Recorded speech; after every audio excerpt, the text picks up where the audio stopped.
Good evening, ghouls and fiends. Welcome once again to another edition of the Ministry of Horror live, not just on twitch.tv/Tezius, TEZZIUS, but also live on YouTube and on TikTok.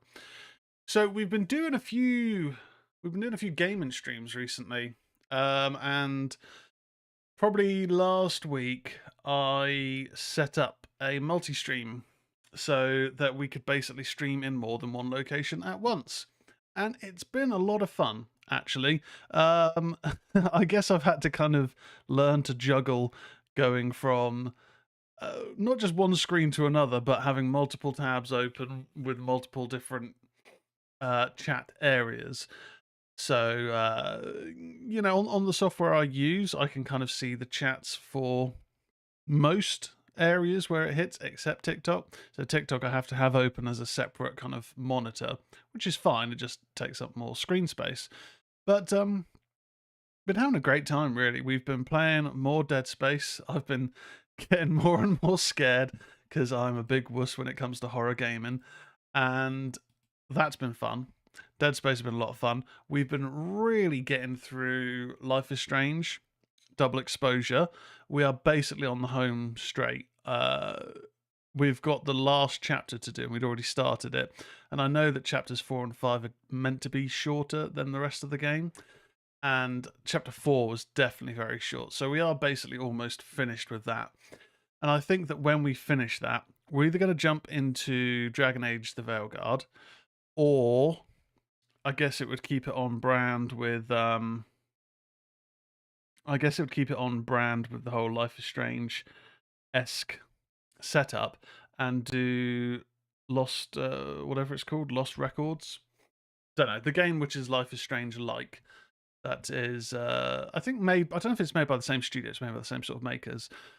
But maybe we'll just go ahead and get that. I'm not too sure. It'll have to be financially making sense because, wedding, honeymoon, that's kind of what kickstarted doing a hell of a lot more streaming, is to try and do what we can to bolster the coffers for the wedding and the honeymoon pot. So, as it's the start of the show, I have to get out of the way of my shameless plugs. If you're watching on twitch.tv/Tezius, TEZZIUS, please give the show a follow, which will increase our scope of potential viewership for one, but it will also help. It just generally helps with visibility, right? That's kind of how these things work. So give us a follow on there. If you can subscribe, that is awesome. If you do have Amazon Prime, you get a free Prime sub every month, and just consider using it on the channel.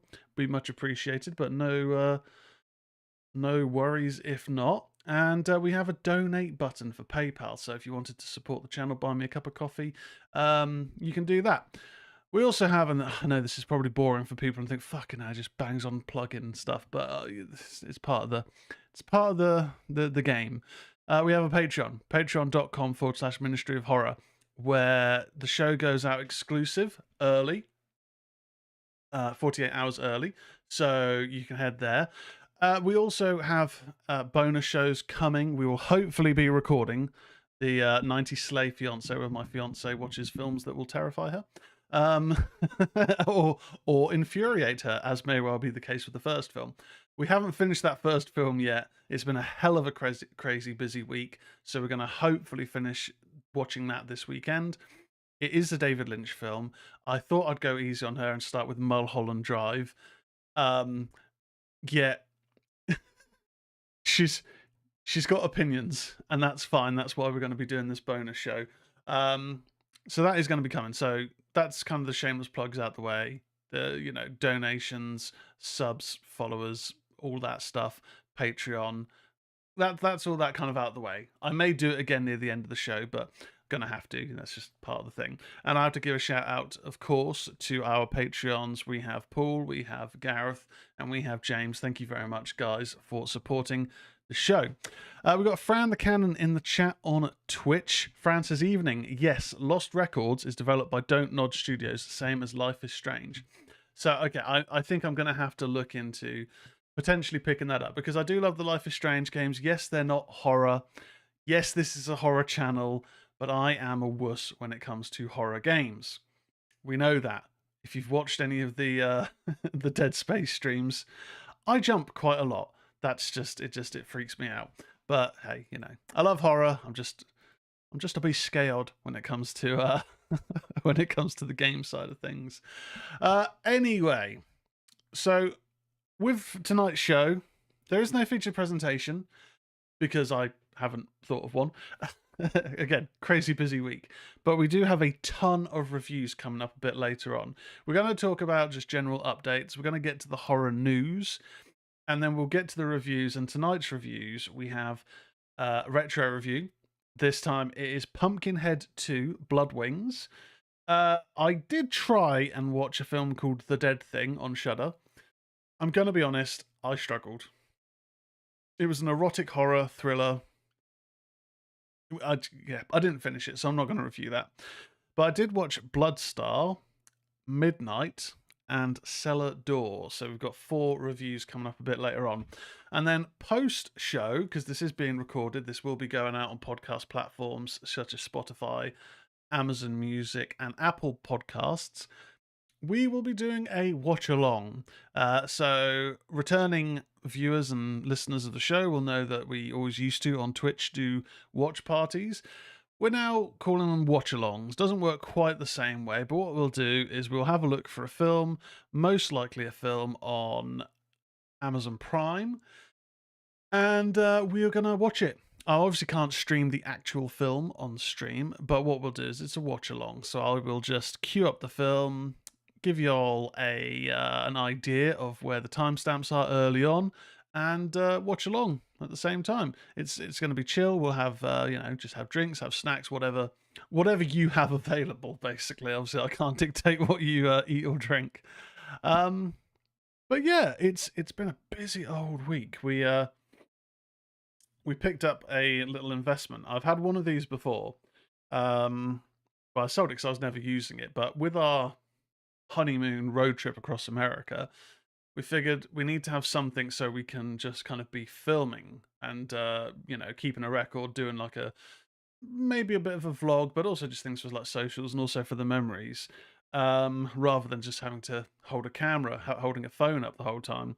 So I picked up this, which is a DJI Osmo Pocket 2, the fancy little mini gimbal camera. So if I just sort of turn it on, camera swings around, and you can put it in different modes, put it in different thingamajiggies. Connects up wirelessly to the phone, which is really cool, and should be pretty useful for getting a lot of footage, because not only are we road tripping around America, but also I'm going to be hopefully going to Halloween Horror Nights again, and going to a few cool places like the Shining Hotel. I think it's the Stanley Hotel where the Shining was filmed. So, and I'm going to be doing a Shining tour. So I'm going to be, hopefully, if possible, taking some footage there. It's just going to be a lot of fun. So I think we're going to have a good time recording as we go. As I mentioned, gaming. I've been doing a lot of gaming. Outside of streaming, started Dragon Age the Veilguard, but also been playing with a friend of mine a bit of the campaign of Gears of War 5. I loved the original trilogy. I loved the original trilogy. But I never picked up Judgment, the kind of spin-off that came out around that original sort of 360 run. And I played some of 4. I got very bored of 4 very early, and I think I should have stuck with it, but I just found the early levels of 4 dull as dishwater. And I played some of 5 when it released, but again, I didn't really give it a proper go. But definitely playing with someone has been a lot more fun. So in terms of gaming-wise, I've been playing Gears of War 5 off-stream. We didn't do a retro stream last Sunday, but I will hopefully be returning that this Sunday for more of Legend of Zelda Ocarina of Time. So tune in. I guess I can multi-stream it. Maybe it might just go out on Twitch. Maybe multi-stream. Who knows? We'll have to see what works. And that's kind of it. I mean, other than watching the films which we're going to be reviewing, that's been it. It's just been a busy old week. But I think without further ado, Ghouls and Fiends, it's time we get to the horror news.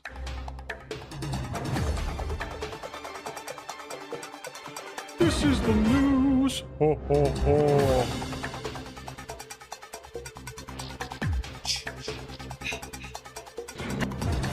This is God. This is God indeed. So, without further ado, ghouls and fiends, it's time for the horror news. All my news comes from bloodydisgusting.com. Be sure to check them out for their articles, their news, reviews, and all that good stuff. Now, there is no list for new films released this week. I'll just have a quick refresh in case anything has popped up, because it's always good to do a little rundown of what is on the docket for home and theatre releases. But it doesn't look like we have that just yet. He says slowly to fill time whilst scrolling on screen. No. Okay, we'll move on. So first up in the news, Clown in a Cornfield, Red Band trailer. There's a new killer clown in town. Sorry, it's one of those weird evenings where it's really, really warm, but you open the window and it's like wind is going crazy outside. So I'm just going to have to roast instead, which is really unpleasant. So this is a write-up from John Squires. Based on Bram Stoker award-winning horror novel by Adam Cizare, the slasher movie Clown in a Cornfield is slaughtering its way into theatres nationwide on May 9th, 2025. RLJE Films and Shudder have released the Red Band trailer for Clown in a Cornfield this morning, which introduces a brand new killer clown to the world of horror cinema, Frendo. Everyone is a friend of Frendo, and Frendo loves killing his friends. Get a taste of the killer clown's murderous rampage by watching the Bloody Slasher's official trailer below. Eli Craig directed the movie adaptation of the young adult slasher novel, which was published by HarperCollins in 2020 and spawned 2 sequels. Clown in the Cornfield will world premiere at South by Southwest March 10th, 2025. Katie Douglas, Carson McCormack, Aaron Abrams, Will Sasso, and Kevin Durant star. Here's the new plot synopsis. Quinn and her father have just moved to the quiet town of Kettle Springs, hoping for a fresh start. Instead, she discovers a fractured community that has fallen on hard times after the treasured Bapen corn syrup factory burnt down. As the locals bicker amongst themselves and tensions boil over, a sinister grinning figure emerges from the cornfields to cleanse the town of its burdens, one bloody victim at a time. Welcome to Kettle Springs. The real fun starts when Frendo the Clown comes to play. The Clown in the Cornfield movie is said to be a harrowing, savage, heart-pounding adaptation, with director Eli Craig recently promising an insanely fun action horror comedy. Carter Blanchard and Eli Craig adapted the first novel in Adam Cizare's trilogy. The most recent book, The Church of Frendo, released last year with a 4th on the way. So, I do have the audiobook, the Audible, of Clown in a Cornfield, because I'd seen the cover on like a few like Bookstagram or BookTok lists and thought, okay, that looks kind of interesting, I guess. It's a clown-based horror. I do enjoy horror. I do enjoy clown-based horror. I figured I would give it a bit of a go. And whether I didn't give it a proper crack of the whip, I don't know. But I did find myself thinking it's a bit. I don't know if it was how it was written or what, but it kind of read to me like an author trying to write a slasher film, but in a book, kind of quick. Don't know. I mean, again, that could be a bit too disparaging on my part, but didn't really click with me necessarily. So I've only listened to maybe the first 45 minutes, which probably isn't long enough, but it has got a good fan base, or a rabid fan base, I should say. So I've watched the trailer for this.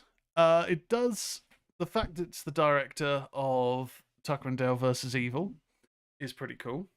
I do enjoy Tucker and Dale vs. Evil, very underrated film. I don't know any other works the director's done off the top of my head. I haven't looked into their Wikipedia or IMDb, but that in itself is pretty cool. The trailer, it does look like there's the the comedic element is there, which I don't know if that's necessarily present in the book or if that's something new that's been added. But the appearance of the clown, not sure. It's a little bit jarring to me, and that is in terms of the film looks like it's got a bit of money behind it. It looks it looks like a good production, but it very much is guy in a store-bought clown mask. Now, I haven't listened all the way through Clown in the Cornfield. I can't remember too much. I figured in that it is someone wearing a clown mask as opposed to being an actual clown, like a being, or just a person with clown makeup on. So if that's just how it is, and if that looks as though how it's described in the book, then fair.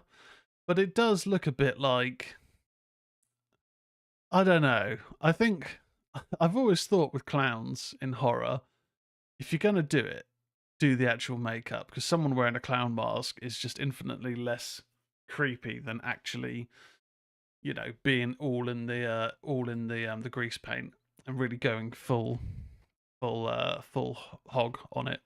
Hog probably isn't the right word.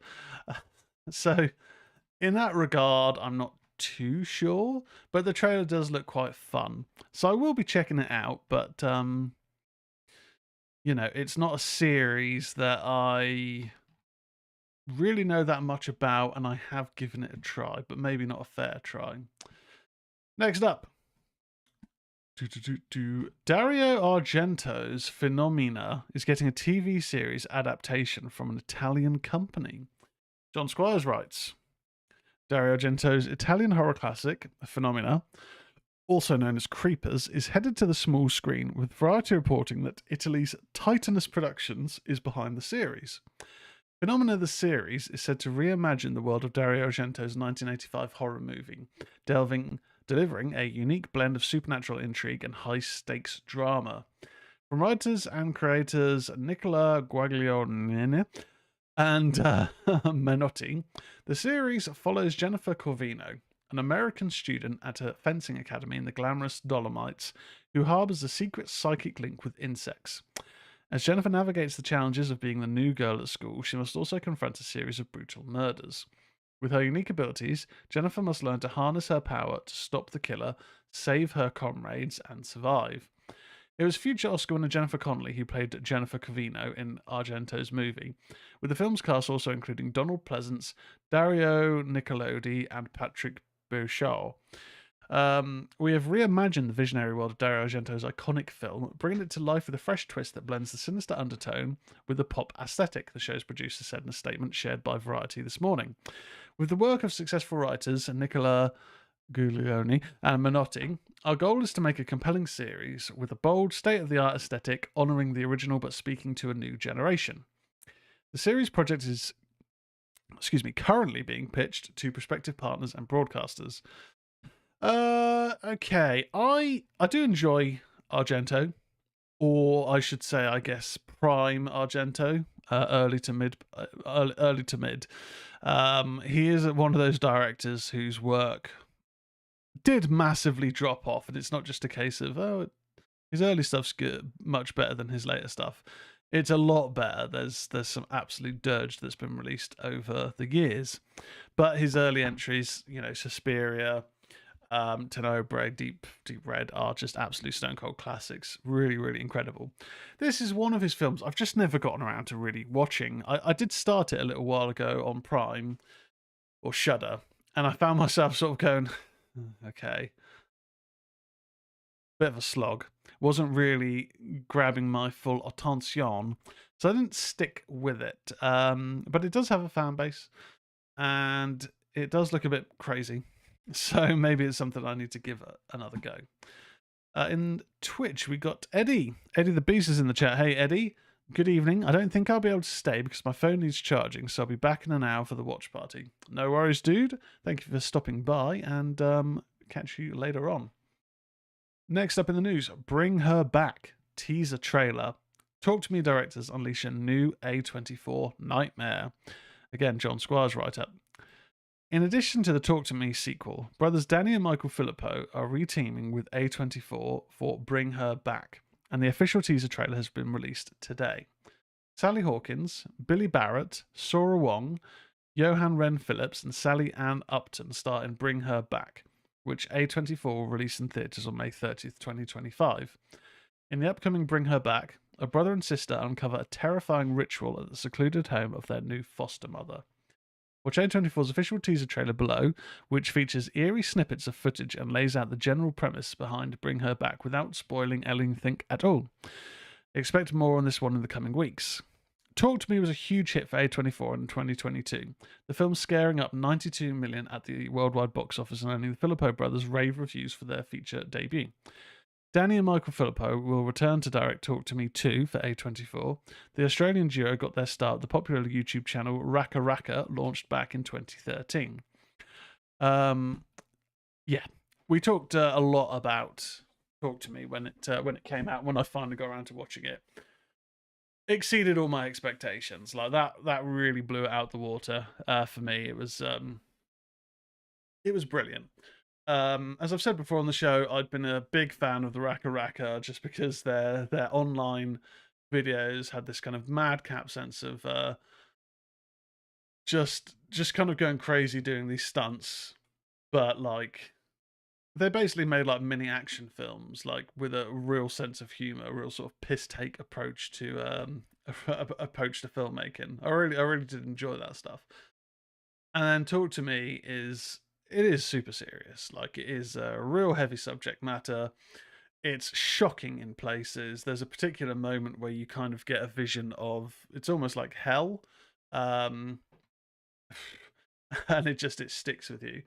So Talk to Me was brilliant. Talk to Me 2 being in production. There's a lot of places that they can go with that story.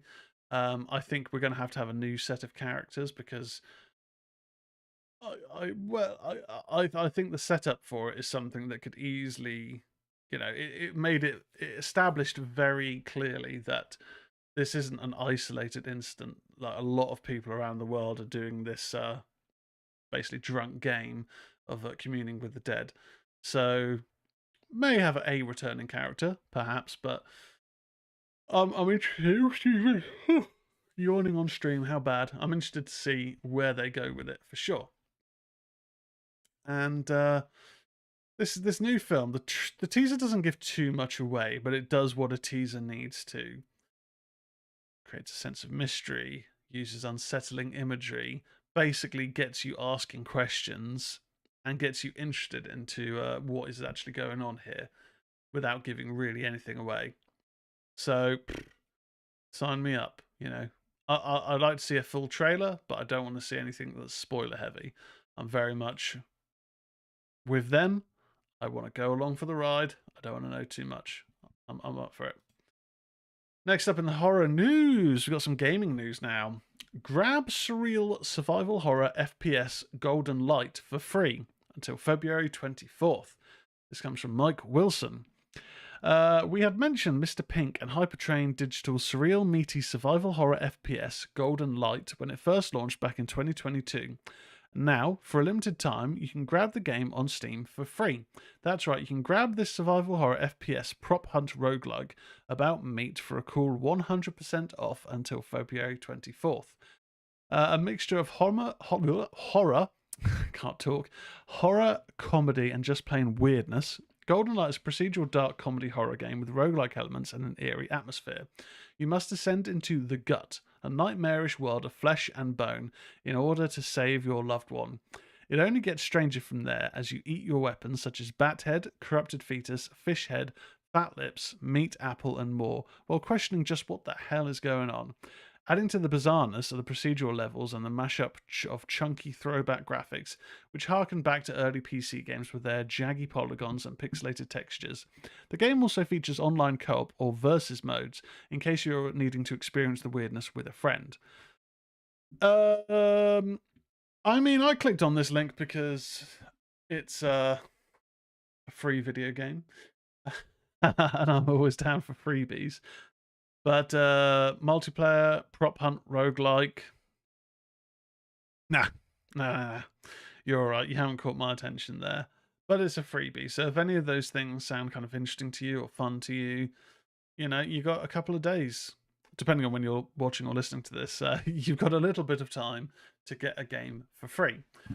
We'll move on. Fran the chat says, in regards to Get Her Back, I must admit the teaser for this didn't grab me. Oh, interesting, Fran. Interesting. Well, yeah, I mean, I guess were you a fan of Talk to Me? Or was it just a case of trailer kind of just looks a bit overtly vague, which is, entirely possible. But yeah, interested to hear what your thoughts were in the chat. Next up in the news, Yellow Jackets season 3 premiere was the show's most streamed episode to date. John Squires writes, now in its third season, the survival horror drama Yellow Jackets is still proving to be a massive hit for the Paramount Plus with Showtime streaming service, with this month's season 3 premiere becoming the most watched episode of Yellow Jackets in the show's history. Deadline reports the premiere episode generated 2.03 million viewers across its debut weekend on Paramount Plus with Showtime. This includes the 3-day streaming audience that tuned in once the episode became available on Friday, as well as any same-day viewers that watched when the episode aired on the linear network Sunday night. Additionally, Deadline let us know this week Paramount Global also say that this is the most streamed episode in series history, outperforming the season 2 premiere by 58%. The 3 episodes of Yellow Jackets season 3 are now streaming, with the season's 10th and final episode arriving April 11th. New episodes debut Fridays on Paramount Plus with Showtime. Created by Ashley Lyle and Bart Nickerson, Yellow Jackets is the saga of a team of high school soccer players who become the survivors of a plane crash deep in the remote northern wilderness. The series chronicles their descent from a complicated team to savage clans, while also tracking the lives they've attempted to piece back together nearly 25 years later. In Yellow Jackets Season 3, which premiered on Valentine's Day as summer arrives, the Yellow Jackets face a fragile victory. The brutal winter that nearly claimed them is finally behind them, but distrust in leadership and tension within the team jeopardize their chances of being rescued. In the present, long buried secrets from their past begin to surface. As the women fight to keep their lives from unraveling, they must confront a chilling question. Who are they really, and what dark truths are they hiding from each other and themselves? Okay, so I really, really enjoyed Yellow Jackets season 1. Essentially binged it. I think I feel from memory I watched it when all the episodes were available, or if not most of them, and then caught up from there. When season 2 rolled around, I think it was just more of a case of I'd moved away from my flat, moved in with my girlfriend, now fiance, and time became a bit more kind of limited of what I could make time to watch, because it's not like where you can just go right each evening if you're just in, I'll watch this, I'll watch that, I'll watch this. Things aren't, your partner isn't going to be interested in certain things. And to be fair, Yellow Jackets isn't something that we've ever really chatted about. But I think maybe when season 2 had sort of started, I'd sort of mentioned about it, but we hadn't watched season 1, and so I'd then kind of forgotten about it. As season 3 was rolling around, though, I have gone back onto Paramount Plus, which annoyingly now has ads. I've ranted about that before, but since watching season 1, I've now got ads to deal with, which whatever is what it is. But I have gone to season 2, and I'm about 3 episodes in now.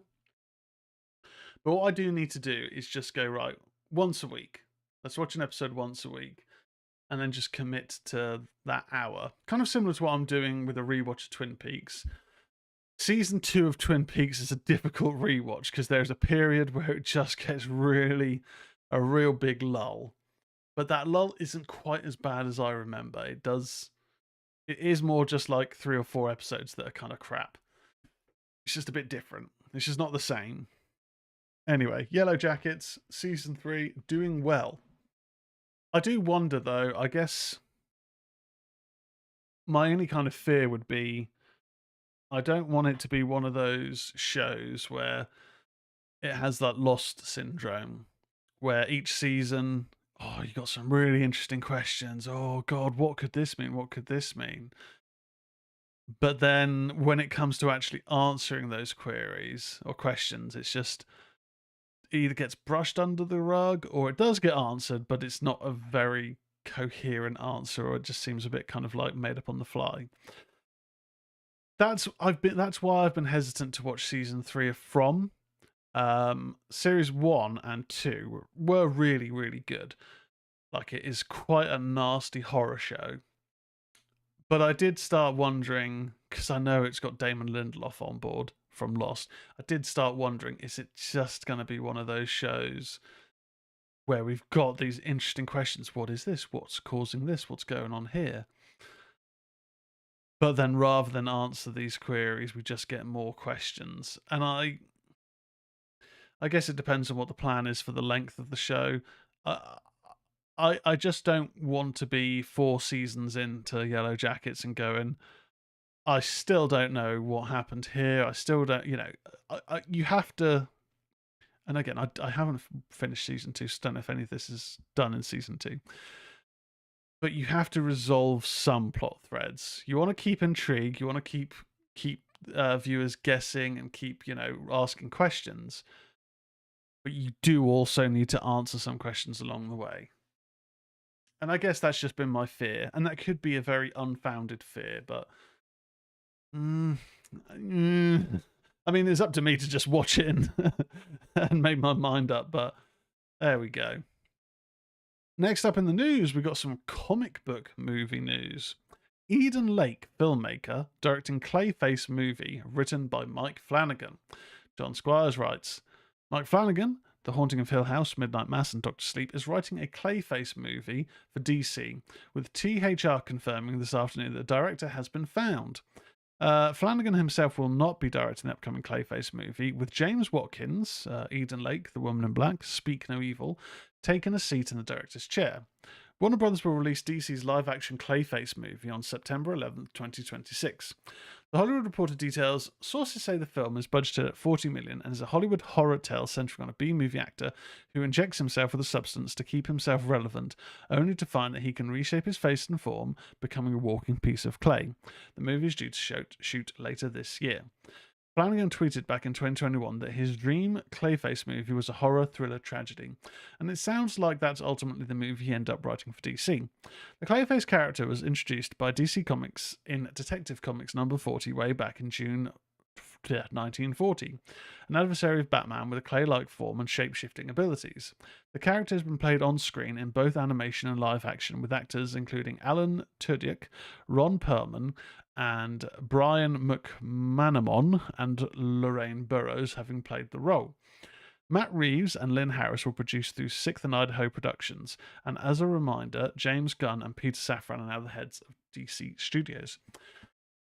So I'm not aware of Clayface in live action. I have to have a little look. Because I don't think we've had a live action. Has there ever been a live action Clayface?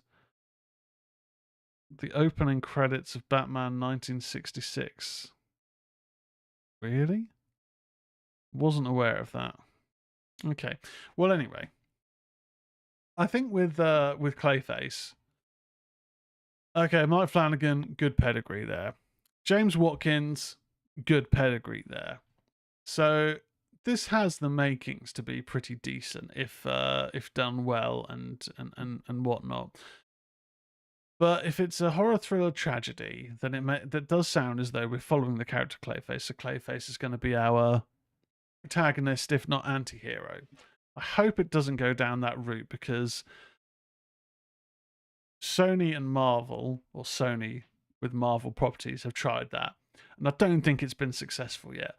Morbius and Craven, both characters that are typically villains.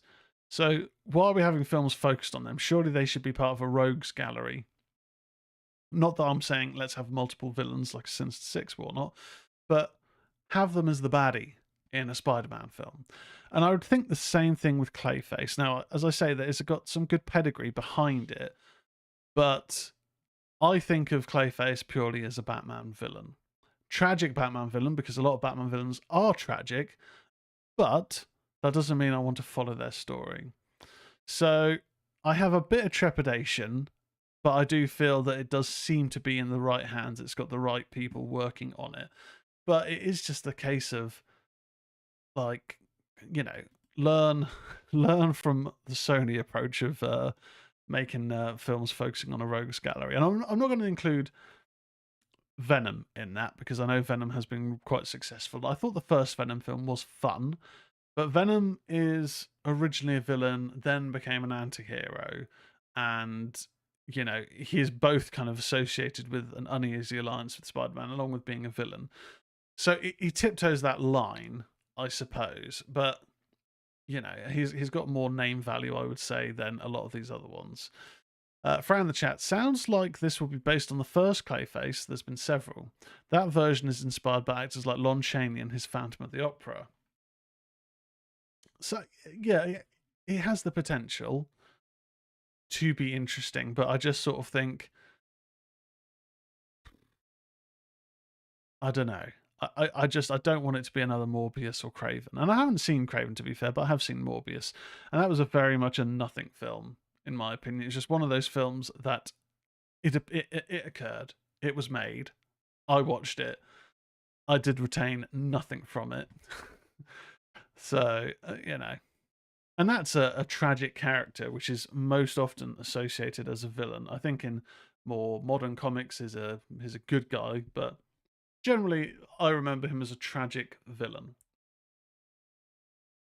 And finally, some sad news in the horror world. Phantasm star Reggie Bannister enters hospice care. Fans can send cards and letters to this address. This is a write-up from Alex DiVincenzo. So, Phantasm franchise star Reggie Bannister is entering home hospice care, and he'd like to hear from you. As anyone who ever met him at a convention or worked with him on a movie can attest, Bannister is a remarkably kind man who is truly grateful for his fans, PHANs. In his time of need, fans are encouraged to share their appreciation for Bannister by sending letters to Reggie Bannister, P.O. Box 4387, Crestline, California, 92325. So the cult actor was diagnosed with dementia and Parkinson's disease in 2016, which was stabilized until last week when he collapsed. Friend and colleague Russell Greywolf Malk shared the update on Facebook. He's still cognitive, so that's good, but his body is failing. Reggie and Gigi, his wife, had planned ahead and made an advance directive. As a result, Reggie will be going home from the VA soon for home hospice care. There's no prognosis or time frame. It is his wish to be home and around family in their little mountain cabin. He's not suffering, and he's happy to be going home. We do not know the length of time that we will have together, but are happy to have the time left. Please know how much Reggie and Gigi love their fans, friends, and colleagues. Bannister played shotgun-toting ice cream man Reggie in Phantasm and all 4 of its sequels. Phantasm 2, 3, Lord of the Dead, 4, Oblivion, and well, it's not got 5 in it, but Phantasm Ravager. He also appeared in Bubba Hotep, Wishmaster, Silent Night, Deadly Night 4, Initiation, The Mangler Reborn, and The Rage, among others. A military veteran, Bannister served in Vietnam during the Vietnam War. He used his GI Bill to study acting. This is very sad news. Very, very, very sad news. I do enjoy the Phantasm films. The first 3 are a lot of fun for just madcap nonsense horror with great soundtracks, great set pieces, you know, low budget but great set pieces and great performances, Reggie being one of them. If you aren't really familiar with the Phantasm series, I did do a show on it a little while ago, but I would search out, and I think they are on Shudder or MGM Plus, most of those films. Check them out. I would definitely give them a watch. They don't make a huge, well, they do make sense, but they don't make a huge amount of sense. You have to take a few leaps of logic. But I mean, in horror, when don't you have to take some leaps of logic with franchises in particular? So yeah, if you do want to pass on your well wishes, or you know, just send a message in general to Reggie. It's Reggie Bannister, P.O. Box 4387, Crestline CA 92325. And that is it, Ghouls and Fiends, for the horror news.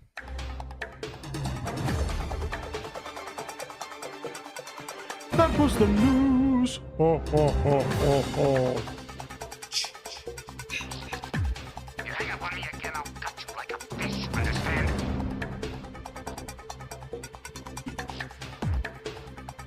There we go. Even managed a quick swig of drink. Fran the chat. Faded actor playing with goo. DC's take on Substance. That's a high bar for that to reach. Substance was killer. Love that. Okay, so without further ado, Ghouls and Fiends, it's time for the horror reviews.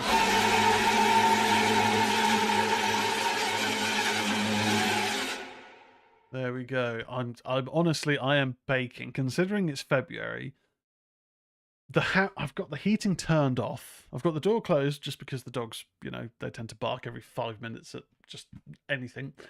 But if I open the window, oh my god, it's just like my blind next to me will be banging around. It'll be making my door rattle in its frame. Really irritating, but it's roasting right now. So we're just going to have to make do. Right, reviews. First up in the reviews is going to be our retro review.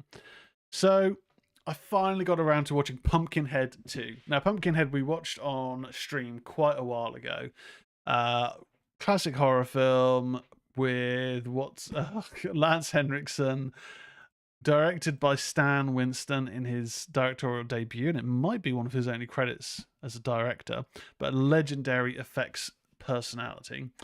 I know that there's been a couple of sequels. I think that there's 2 further sequels, both made for TV films, and I think they might have been shot back to back. So I never got around to watching these. But Pumpkinhead is a lot of fun. It's got a great look, decent story, a very sort of basic kind of setup.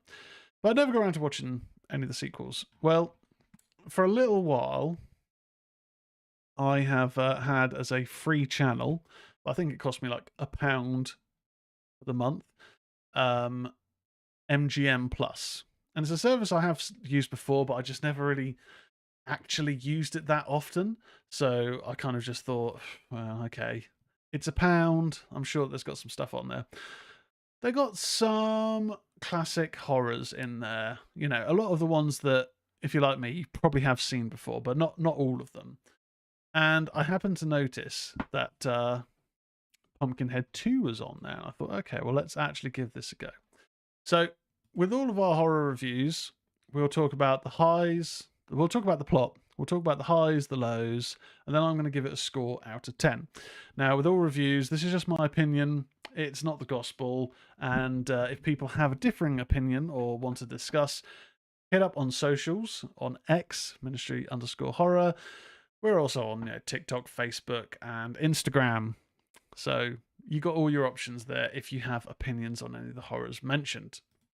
So Pumpkinhead 2, Bloodwing, is a 1994 American supernatural horror film and a sequel to the 1988 horror film Pumpkinhead. In this film, thrill-seeking teens resurrect a demon and come to regret it.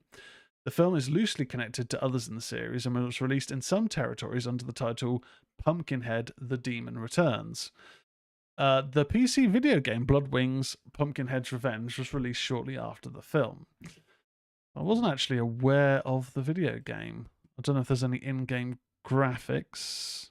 It's got very low scores, so apparently it's a Doom ripoff.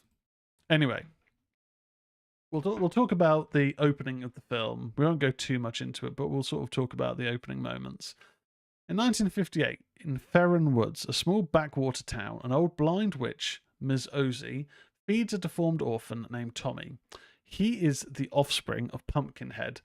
As Tommy eats, a car of 6 thugs pull up and notice him. Convinced that he is some demonic monster, they chase him with switchblade knives and baseball bats. Eventually, they corner him at an old iron mine, where they bludgeon him, slash him, and drop him down into the mine, deliberately killing him. In 1993, 35 years later, Sheriff Sean Braddock, who was friends with Tommy before his murder, his wife, and his daughter Jenny have come into town. Sean grew up in Ferren Woods and returned when offered a job as the local sheriff. Jenny has often gotten herself into a lot of trouble with the law, especially with her father, who was once a police officer. At school, Jenny meets a group of wild kids, one of whom is Danny Dixon, whose dad was one of the greasers who had taken part in Tommy's murder 35 years ago and has since become the town judge. The teens sneak off one night and pilfer Sean's car. Danny inadvertently hits Ms. Olsey, and when they go back to her cabin to check on her, they find a spell book and vials of blood, which she is planning to use to resurrect Tommy. After Ms. Olsey catches them, she orders them out. Tommy knocks her down and escapes with a vial of blood. Okay, we've read through almost 2/3 of the synopsis, and it hasn't got to things kicking off. But things kick off, as you can imagine. They inadvertently resurrect Pumpkinhead. Now, in terms of the cast, Andrew Robinson, I need to look at his IMDb because he is quite a recognizable actor in this, but I can't off the top of my head think what films I recognize him from. Hellraiser. He was Larry Cotton, or Frank Cotton, in Hellraiser. He was also in a couple of the Dirty Harry films. Child's Play 3, The Puppet Masters. I don't know that one. TV shows. There's been a lot of TV over the years. Still ongoing. Star Trek Lower Decks, X-Files, blah, blah, blah. He's a very recognizable actor. But we also do have Kane Hodder in quite a small role. Linnea Quigley, I recognize her. So essentially, there's a few actors in this that you may recognize from other things, arguably better things. But I don't want to be too disparaging because really, this isn't too bad of a film. I mean, Pumpkinhead itself looks pretty decent considering this isn't a Stan Winston production. I don't know who did the effects behind the scenes. It was directed by Jeff Burr, who had done Texas Chainsaw Massacre 3, The Stepfather Part 2, a couple of the Puppet Master films. So it's got a bit of a name in horror. And it's basically, the way to summarize it is it's your run-of-the-mill 80s, 90s sequel, possibly direct to video. I'm not sure if this had a cinematic release. Yeah, release direct to video. In terms of direct to video sequels, it's pretty good, actually. The kills themselves, I made a note of one of the kills because I was just like, okay, well, I need to talk about that. There's a backbreaker, like literally one character is held up before being slammed down on Pumpkinhead's knee to have their back broken. Someone else gets their head torn off. Like, it doesn't shy on the kills. The kills are pretty good. And for a horror film, I guess that's what you want. The blood wings element of the subtitle, it doesn't have wings, this Pumpkinhead. It's more, that's kind of symbolic, a symbol used each of these murders that's occurring, but it is an entity which is out for vengeance. So it's not quite the same story as in the first film, where someone has had a tragedy strike their child and they make a deal, which in turn is slowly taking their soul. But it is again a revenge element in the tale. Now, will I be watching the sequels? 3 and 4. I'm not sure. I'm going to have a quick look on Prime Video and just see if they are available. Pumpkinhead in Prime Video. So Pumpkinhead 1 is on Prime Video. Pumpkinhead 2 is also showing as Prime Video, but I think that's because I have MGM Plus. I'm not even seeing... Oh, Pumpkinhead Blood Feud. You can buy on DVD. It's a film from 2007. You can buy it on DVD for £60. And Pumpkinhead What was the other one called? So that's Blood Feud. And what was the other sequel? Pumpkinhead.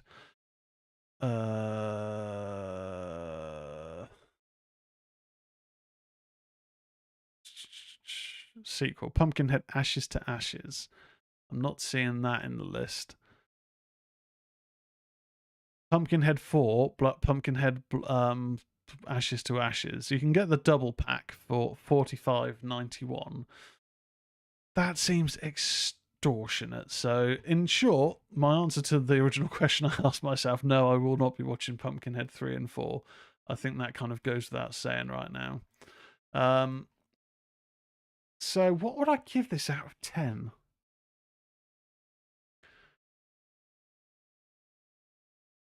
I think it's entertaining enough for what it is. I'm going to give it a 6.5 out of 10. It's not exemplary.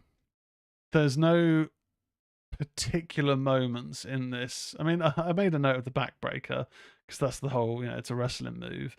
But in terms of,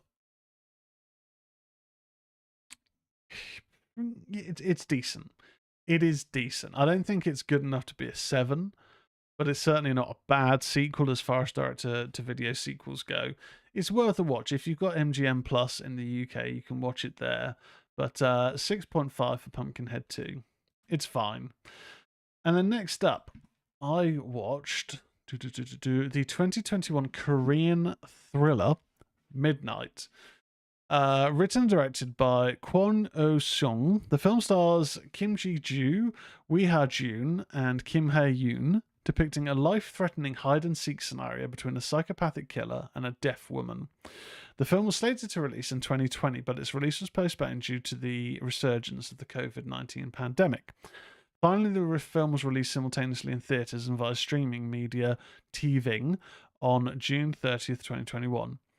Midnight was also made available on IQIY from 18th of September 2021. So this film appeared on my radar because we discussed it on the Horror News, probably going back a year, maybe 2. And I just remember at that particular time reading the blurb and thinking, oh, okay, this sounds kind of interesting. A cat and mouse thriller.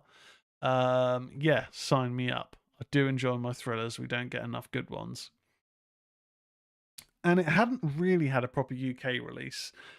I remember looking around on Amazon and it was generally showing as you could order the import.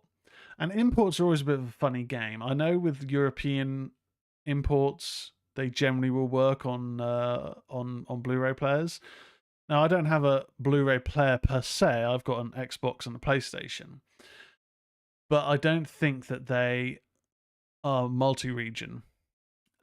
I'm sure before I picked up like a US release of something and it didn't work. I'd heard that, well, yeah, the consoles are now multi-region. That's nonsense. So I've never really, I think I'd borrowed some, I think Jess Franco films from a friend of mine and guest on the show, Peter Goddard. And they just didn't work. So a waste of me borrowing those films. But eventually I saw that this had appeared on Shudder.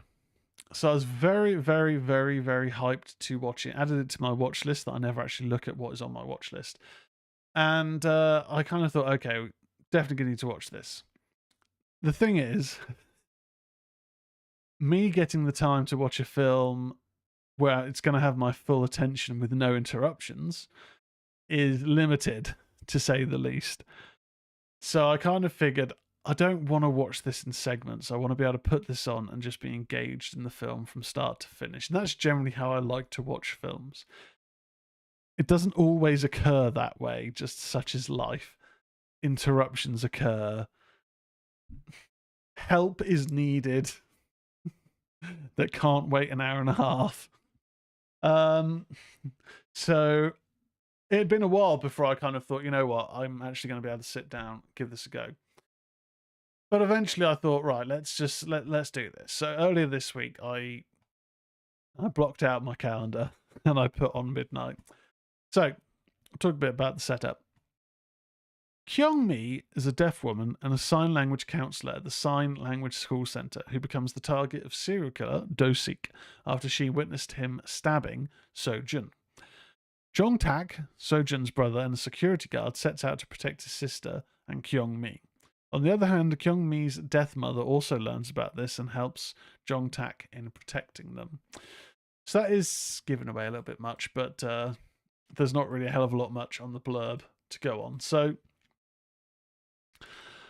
the film opens with this serial killer who uses a van that he uses to lure women into.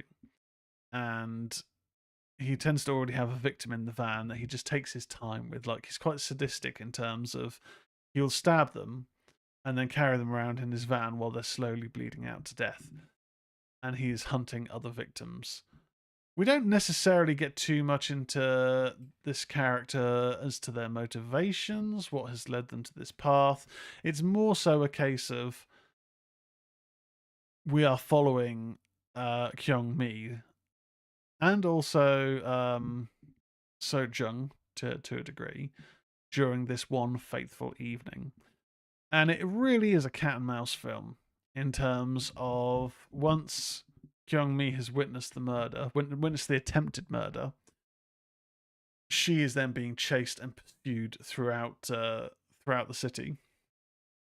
And because of her being deaf, that is quite an interesting plot device in this, because there are moments where she is trying to get away from him by opening a gate in a car parking lot. And to her, she's trying to be conscious of making sure that she unlocks this gate quietly. But we're following her view at points, not POV, but following her perspective at times. And it's just stone silent, maybe a bit of a hum sound. And then we cut to the other perspective, and you can hear like the lock rattling around and causing his attention to be diverted to it. And that works nicely. There's a few moments where she has in her car like a little decibel meter to kind of see when loud noises are occurring. So there's a moment when she's waiting to pick up her mother. Her mother sees her and is running towards her full pelt because she's very excited to see her. And Kyung Mi can see in her car that the decibel meter is kind of going crazy. So she has to kind of wave and say, no, stop, because she can see from this that a car is coming. It's quite useful because that does work in a few instances later on in her being pursued by Do-Sik.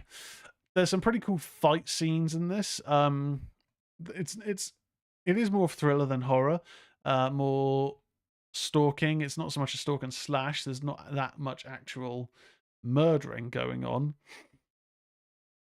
but it does sort of highlight how perspective can be used against characters. There's certain moments where a character thinks that they're safe because they've run away into a city area, but because they themselves are acting erratically because they're scared, it draws attention onto themselves as opposed to the individual that they're running from. So it's a bit of a nice dichotomy. I can't think of the word. It's a nice split between their perspective and the people around them's perspective of what is going on. Works quite nicely. Performances in this are pretty good. The soundtrack is more it's not so much a soundtrack, just more kind of building tension. And some nice chase sequences in it. Yeah, did it live up to expectations? To an extent. It had some, like I said, it had some good chase sequences, but it wasn't like the stalk and slash chases that you'd get from something like Dress to Kill, which Dress to Kill is a very underrated thriller. Or, like from an animated world of Perfect Blue. It doesn't have that kind of element of stalk and slash or terror chasing. But it did have some good moments where you are just rooting for Kyung Mi to just get away because she's being pursued, and it is not looking good. But because we don't see that much of an end result of how brutal this character can be, we get an implication of that, but we don't really see so much of that. That does, for me, restrict it from kind of going above a 7. I'll give it 7 out of 10 for Midnight. I enjoyed it, but I do think it could have gone further, personally. I think that just sort of maybe held it back from being a really, really good landmark thriller, or return to form of the thriller genre. So 7 out of 10 for Midnight. Now, last night I watched a film that I got confused with another film. So on Prime Video, the new film Cellar Door is on there now. And I thought that this was a different film about a cellar door. I saw it said horror, thriller, drama. And I thought it was something we talked about in the news a little while ago, which had a cellar door element to it. And in that film, I thought that there was a witch in the cellar. It's not that film. Spoilers that there's no witch in this film, but I got it confused and I watched this instead. So, Cellar Door, formerly titled The Offer, is a 2024 American thriller film written by Sam Scott and Laurie Evans Taylor, directed by Vaughn Steen and starring Jordana Brewster, Scott Speedman, Lawrence Fishburne, and Addison Timlin. So typically, there is no blurb on on Wikipedia. So let's have a quick look at the IMDb. Looking for a fresh start after a miscarriage, a couple find themselves being gifted the house of their dreams with one caveat: they can never open the cellar door. Whether they can live without knowing triggers shocking consequences. Okay, so I watched this one on Prime literally last night. And yeah, it does open with this unfortunate situation where they've been trying IVF for a child, and one day when Jordana Brewster's character is home alone and the husband is out working, she unfortunately has a miscarriage and can't get hold of him. So they decide that they need to move. They can't stay in this house that they've been preparing to start a family in, or this apartment. So they start looking around, and during their look they fall in love with a particular town, which I think is near to their work. They don't really want to look outside of that town, but every house they're looking at is out of their price range, or if it is in their price range, they'd have to be spending a ton to get it in a livable condition, and it's becoming a bit demotivating. So their estate agent says, "Oh, you need to talk to this guy. You know, he knows every property in the area, and he will know, you know, what will work for you." So they go to Lawrence Fishburne's enormous estate. It's a huge mansion, massive long driveway, and just an incredible property. And he asks them, like, you know, what would you do if you had this house? And they're like, "Oh, I don't know." And he's like, "Yeah, just what would you do if you had this house?" They can't really answer it. They end up having a lovely evening, drinking and having a grand old time, and they end up staying there. When they wake in the morning, he's gone. Lawrence Fishburne's gone. He's left them a note. He has left them the house and everything in it. That is all theirs, free of charge, to live the life that they deserve. There's only one caveat. The cellar door is locked. You cannot open the cellar door. In the event that you do open the cellar door, the house reverts back to him and everything in it. So there you go. It's a simple caveat, but it automatically rings the alarm bells of, why would you be willing to give away a house on on the basis that the cellar door isn't opened? What could be in there that would be that, you know, extreme? What's going on here?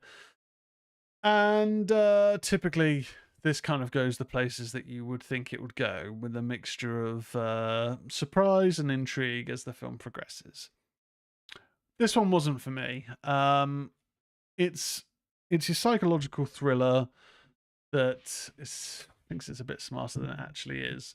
We have some twists and turns, some revelations. We're essentially following predominantly Scott Speedman's character's pursuit of the truth, while also uncovering that he may not be as nicey as he thinks, as he seems. But then at the same point, Jordana Brewster's character isn't quite as naive as she may initially seem. So it's that sort of thriller. It's not really a horror. It doesn't have a witch in the cellar, which I thought it did. Yeah, it falls into your trapping for me of your typical psychological thriller. Middle of the road. There's no like particularly bad performances in it. I mean, Scott Speedman is an actor where I know the name, but I can't tell you any other films that he's been in. Like, I'll have a quick look at his IMDb. who's in Underworld. Yeah, I've seen Underworld. Can't remember it really. He was in The Strangers. I mean, I remember Liv Tyler in that. I can't remember his character of James Hoyt. Grey's Anatomy, never seen it. Crimes of the Future, can't remember him in that. The Monster, seen that. I can't remember him being in it. My point is quite forgettable, I think. And Jordana Brewster, she's been in some films. She's been in some horrors, which escape me now. I want to say A Final Destination. Texas Chainsaw Massacre, The Beginning. There we go. She's in Heart Eyes, which I would like to watch. I have a feeling I may have missed the cinema run. I'll just have a quick look at Heart Eyes, because I would like to watch it. I would like to watch it. I'm hopefully going to watch The Monkey next week. That is the plan. Heart Eyes. So it's available late night tonight. Got a few screenings tomorrow, a few screenings on Saturday. Sunday's only one. There's still some screenings on Monday. What's a My Odeon Saver? Premier Seats continues that like cheap? Is it cheap? Check out as guest. No, 16 quid. That's not cheap. Maybe if I logged in, then it would be cheaper. I'm not buying a ticket anyway. The Faculty, thank you, Fran the Cannon. Yes. I think I was partially disappointed because I thought it was a different film than it was, and also it's kind of boring. 5 out of 10 for Celador. I don't really have much to kind of add on that other than watched it. Quickly realised it wasn't the film I thought it was, but I think we've all been there. 5 out of 10 for Celador. And then finally for tonight's reviews, another Prime watch that I had, Bloodstar. Bloodstar is a 2024 psychological thriller film directed by Lawrence Giacomelli in his directorial debut from a script he wrote with Victoria Taylor and George Kelly and based on the short story Don't Look Back. As produced by Giacomelli Taylor and Zanya Tabi, the film stars John Schwab, Brittany Camacho, Sidney Brumfield, Travis Lincoln Cox, Felix Murbach, and Wyoming Reed. Shot in Palmdale, California, Bloodstar follows the harrowing journey of a young girl trapped in a nightmarish cat and mouse game with a psychopathic sheriff in New Mexico. So, at night, a girl stumbles down a desert road, pursued by a car. A man gives her a gun and 1 bullet. She loads the gun and aims it at the approaching vehicle, but the car smashes into her. A new day, Bobby Torres drives her 1977 Ford Mustang down a desert highway when her sister Anne calls, urging her to leave her abusive boyfriend Rhett. At a remote gas station, she encounters the sheriff who offers her a soda, which she declines. Anne calls again, comparing Rhett to their father, triggering Bobby's anger. She speeds along the highway and is pulled over by the same sheriff who accuses her of damaging his light bar. He demands $300 and takes her phone. Returned to the gas station, Bobby finds the ATM broken and her card declined. The attendant buys her a beer and warns her about the sheriff, advising her to leave the county. The sheriff ambushes Bobby, shoots her car's lights and tire. He harasses her, takes her license, and demands payment. Bobby escapes on foot after he forces her car off the road. So, this is one of those Prime watches that I took a chance on, and I am glad I did. I don't really know anything about Bloodstar. I don't know if we've talked about this on the news on a previous show. It's not jumped out to me. But I thought, okay, trailer for it looked kind of decent on Prime. Let's give it a go. And this is a good cat and mouse thriller. So, the sheriff's pursuit of Bobby is one in which he is really sort of testing her limits. It kind of has an element, as the film gets further on, of Wolf Creek, in a way, with the thoughts and the machinations of the sheriff as they kind of get revealed. But this film does a good job of giving us some element of their motivations without going too much into it, without giving everything away. It sets up that this sheriff has been playing this game for quite a while with a number of different women, essentially. And there very much is a start to his game and there is an end to his game. And at the start of the film, we saw the end of his game with a different girl. So we know where this story may well be going. But there's some great performances in this. I think Brittany Camacho is brilliant in the lead as Bobby.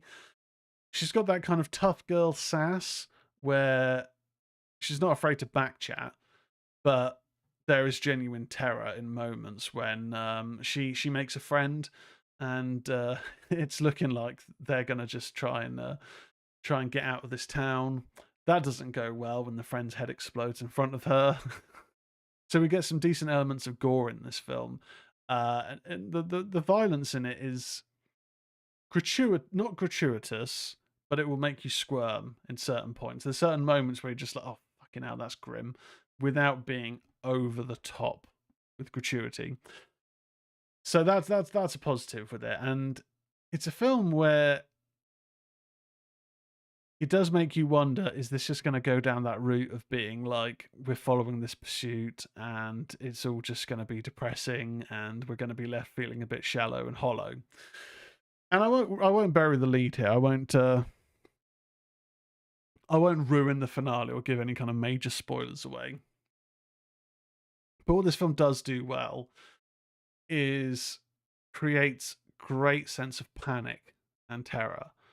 And you really do feel as if you're in the car with Bobby when she's being pursued by this insane sheriff. And I say insane sheriff, he's playing quite a calm, mild-mannered individual who just happens to be a bit psychopathic. It teeters that line pretty nicely. So for Bloodstar, I'm gonna give it. Gotta give it a 7.75 out of 10. I don't think it quite hits an 8 out of 10, but it's gonna hit a 7.75. It's pretty damn good. It's certainly much better than I was expecting for a film that I haven't heard of or seen anything about. Took a go on watching it on Prime Video, and yeah, 7.75 for Bloodstar. Right, Ghouls and Fiends, that is it. We're coming to the end of the traditional Ministry of Horror show, but we are live. We're live, TikTok, YouTube, and Twitch. So we're going to be continuing. We're going to have a watch along. So, as mentioned, I can't stream the show. I can't put a film on my actual stream, but we're going to find a film on a streaming platform, and we're going to put out timestamps. Going to watch a film together, have a drink, have some snacks, have a good time. So I need to do my general plug-in that I did at the start of the show. If you want to support the channel on Twitch, there's a donate button. You can buy me a cup of coffee or help with the wedding and honeymoon pot. We also have subscribers. If you want to be a subscriber or use your Prime subscription on Twitch, you can do that. TikTok, you can gift, blah, blah, blah. Patreon, patreon.com, Ministry of Horror. All that stuff that I have to plug, and it always feels like, it kind of cringy doing it, but you got to plug it, otherwise how does it kind of get out there? And if you're not getting out there, then what is the point? Thank you very much for watching this on whatever platform you're watching it on. Be sure to follow, be sure to share it around with your friends, co-workers, family members, whatever. If you listen to this on podcast platforms, Apple, Amazon, Spotify, be sure to follow the show so you get the show as soon as it drops. And yeah, that is it for all the plug-in. Catch you next time. And if you're into video games, head to twitch.tv/Tesius. We stream 3 times a week with video games. Right. Goodbye. Okay. Whew. We've stopped recording. I need to go grab a drink. I'm going to put some music on. I need to get a drink. And also, it's so goddamn warm in this room. Right. Where's my stream music? Stream beats.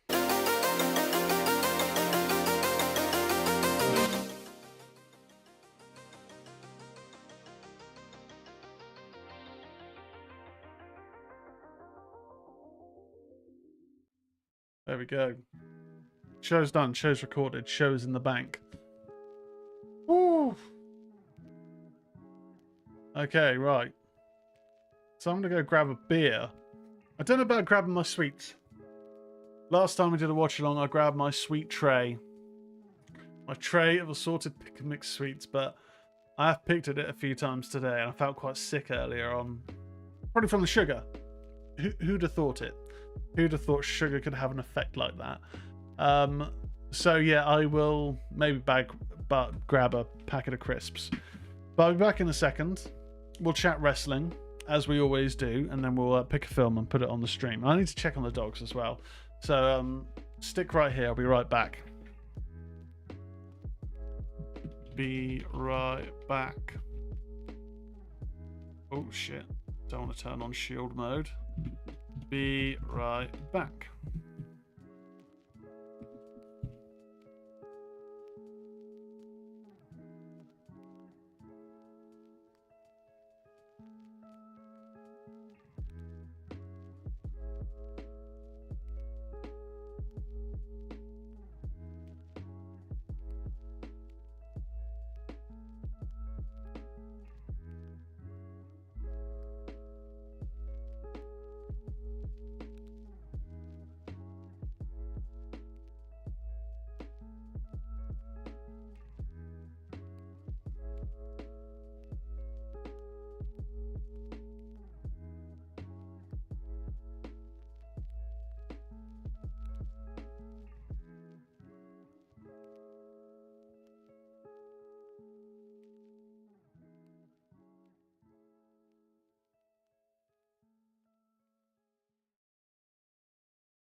Okay. Checked on the doggos. The doggos are fine. But they're stinking up the living room. Someone has a wind. Oh God. Right. Okay. So, on these streams, we always talk a bit about wrestling. My God. It was a good show. Dynamite was a really good show. Well, not really good. It was a decent show this week. But the Thunder Rosa run in, and I don't think it's necessarily her fault, but something. Either there had been no communication beforehand, or people went into business for themselves. I don't know. But that was some of the most.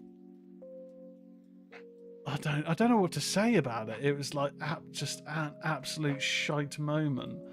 So for people who haven't watched Dynamite, Megan Bayne has a match with Chris Statlander.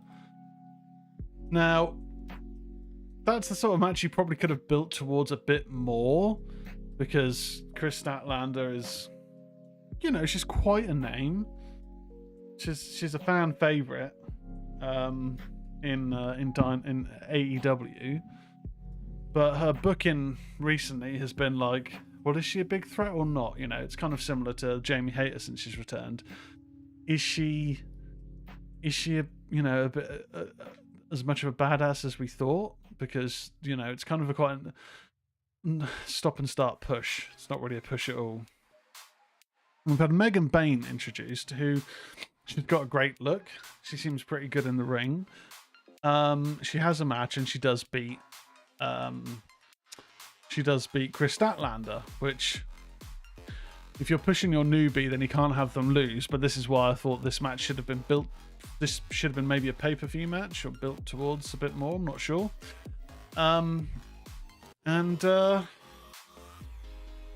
Penelope Ford's there. I think she caused the distraction, which leads to the win, and then she attacks Chris Statlander, which then leads to the save from Thunder Rosa, who has a little bit of a stutter getting into the ring. Like, there is a little bit of a moment where it's a bit like, I don't know if she tripped, or I don't know if someone was supposed to come out of the ring towards her.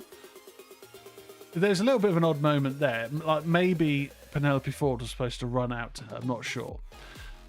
And she gets into the ring, and they just stand there like, what? And what? And I get you don't want to make your heels look weak. If it's a badass heel, like Megan Bayne is, I guess, supposed to be, you don't want to make her look weak. Why would she, this big monster, run away from a chair? But then don't have Thunder Rosa run out with a chair then. And you also have Penelope Ford, who isn't this big and strong monster, also just going, yeah? And then start, Thunder Rosa then kind of goes, oh, I'm gonna hit you with a chair. And then they're trying to like wrestle the chair. It was so bad. Like, it's one of those things where it's like, it wasn't just, oh, that's a little bit awkward. Like, this was a big negative on the show because it just looked fucking amateur. So I felt bad for Rosa, because clearly something was meant to happen, and then she's in a position like, well, what am I supposed to do with this chair? Because they're not afraid of it, but I'm clearly not meant to then actually just hit them.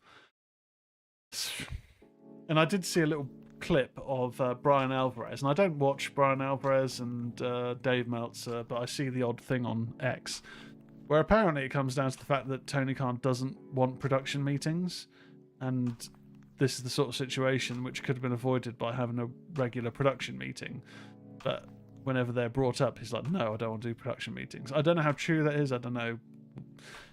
But if that's the case, then it's just like, just have a fucking production meeting and you don't have this sort of nonsense occurring. Fran in the chat, felt like they no-sold to make Rosa look bad. Yeah. Awkward as shit. And we got a musical collab on Impact, Joe Hendry and Elijah. I haven't seen that yet.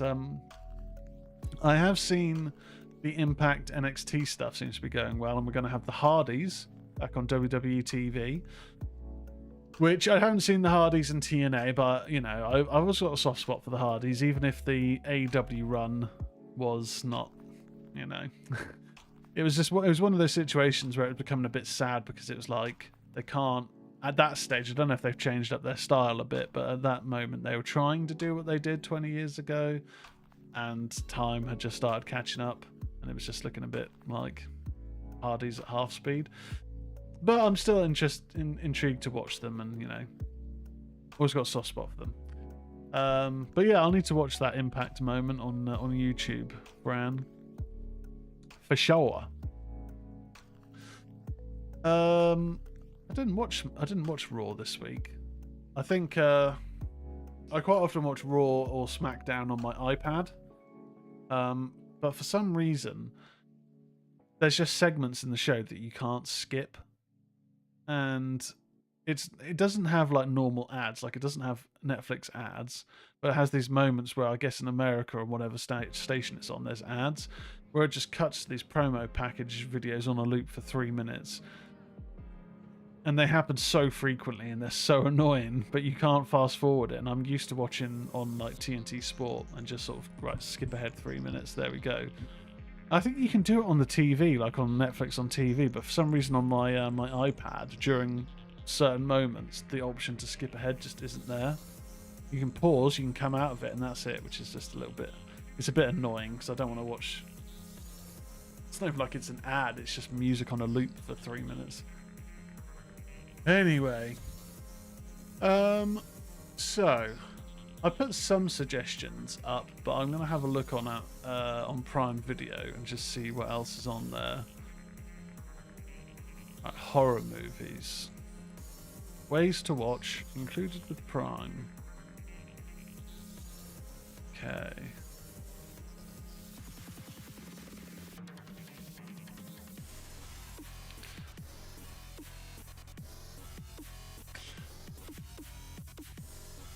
So, Rise of the Foot Soldier 3, the Pat Tate story. Is that a horror?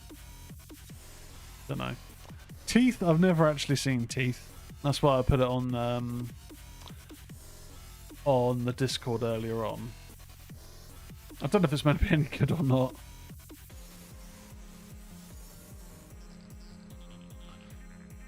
She Will? Don't know if that's really a streaming film. An American Haunting. American Haunting's got a good score. Is that an American Haunting in Connecticut? Different film. Looks different.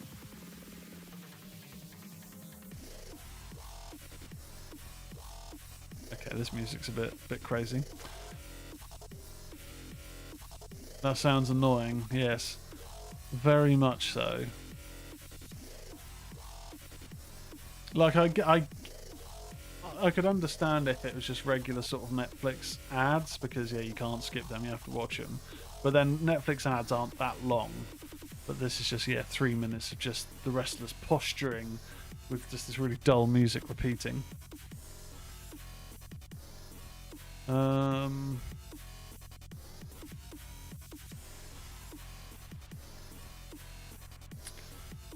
What have we got that looks kind of interesting? I think Funhouse Massacre could be fun. Horror comedy, campy, dark. 5.2 on IMDb, which in comparison to a lot of the films we end up watching on IMDb, that's not a bad score.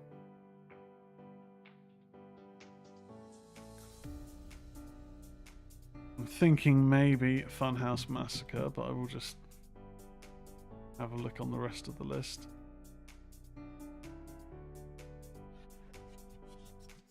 And also, I've never seen it before, and I'm quite up for watching something I haven't seen.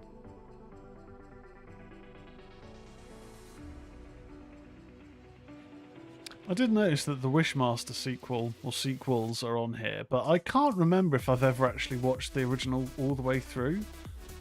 I remember seeing bits of it when it first came out, and I remember thinking, I've got no idea what's occurring in this, but I don't know if I've ever actually watched Wishmaster from start to finish. I've certainly not seen the sequels. So maybe we do Wishmaster, perhaps. But then I have seen part of it, but I can't remember a thing about it. Other than Robert Englund, I think, gets crushed.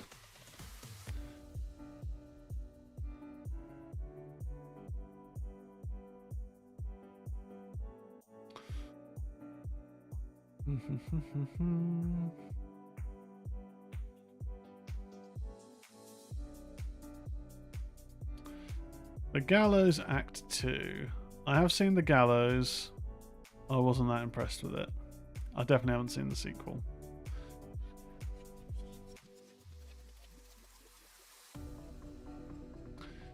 Yeah, maybe we just go for the Funhouse Massacre.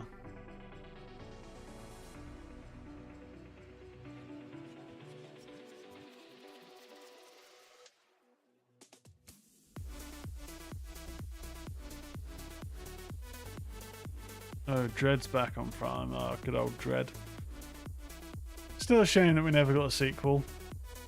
I still think it's mad that we've not had the Dark Judges on live action. I mean, I get it to an extent, but it just feels like, yeah, we probably need to have a successful first film.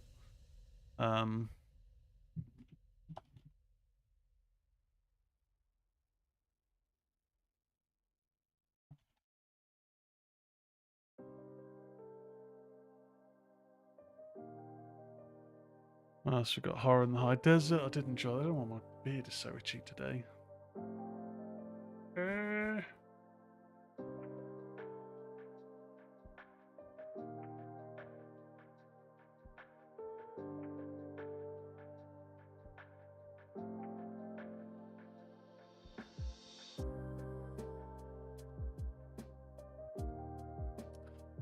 Puppet Master 2. I didn't really enjoy the first Puppet Master, to be fair.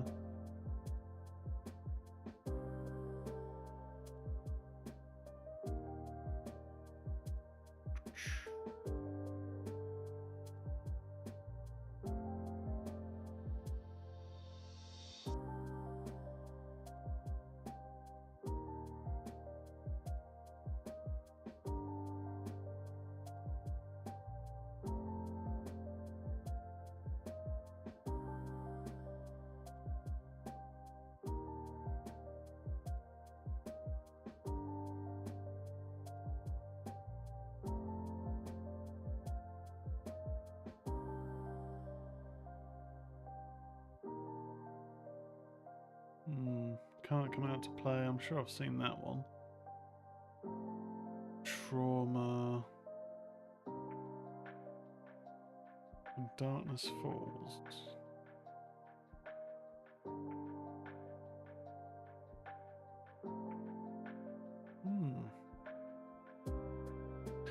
God, Eden Lake. No way. That's a depressing enough film.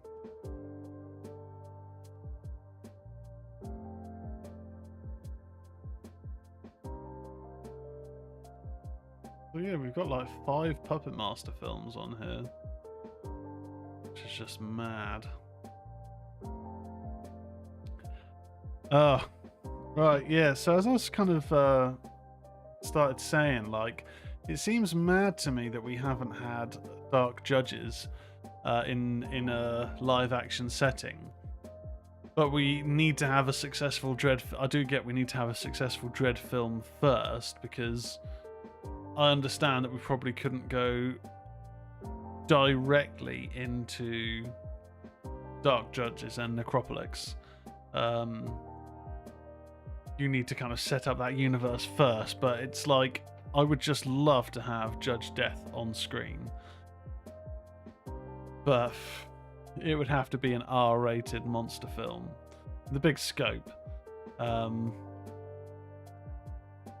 But I don't know. I mean, I'm sure that there's been plans for there to be the Dark Judges.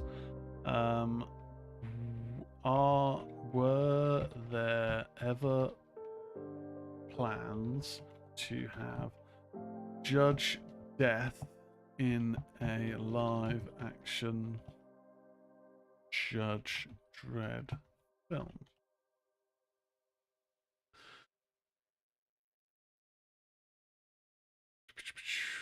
Judge Death was meant to be in the original Dredd movie, but Fox turned it down. Let's have a look. Bleeding Cool News from 2016.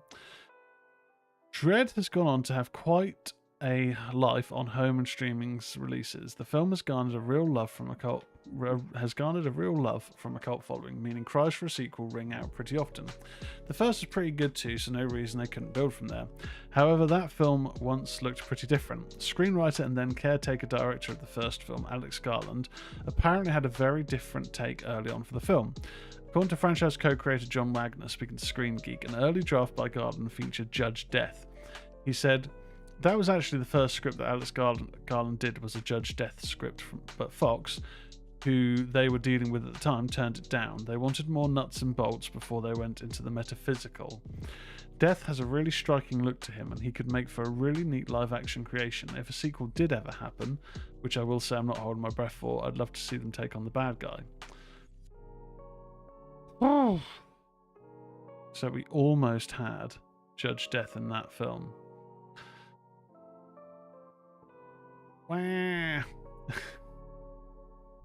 That would have been cool. I think it'd be worked best as a mini-series. Yeah, probably. Hey, Eddie. Eddie's back. Eddie's back in the house.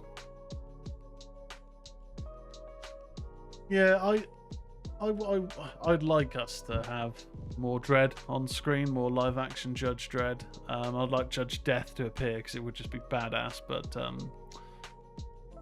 don't know. I don't know if it will ever happen. I mean, we probably will at some point get another Judge Dredd attempt at on-screen work, but yeah, not entirely sure if we'll ever see Judge Death, which is a damn shame. So in terms of watch along, I think we've kind of decided that Funhouse Massacre might be the way to go.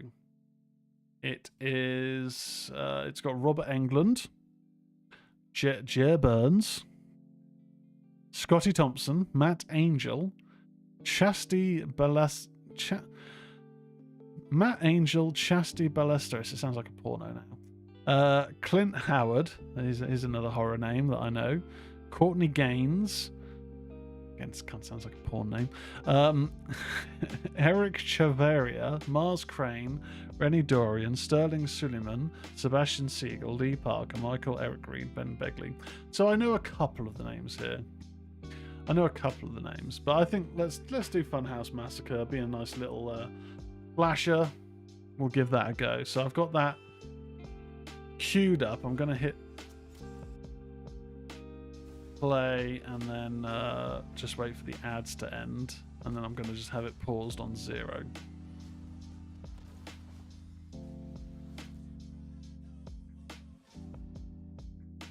We're getting another 2000 AD story as an animated film this year, directed by Duncan Jones. Does it have Judge Death in it? Oh, Rogue Trooper. Oh yeah, of course, another 2000 AD, sorry. Yeah.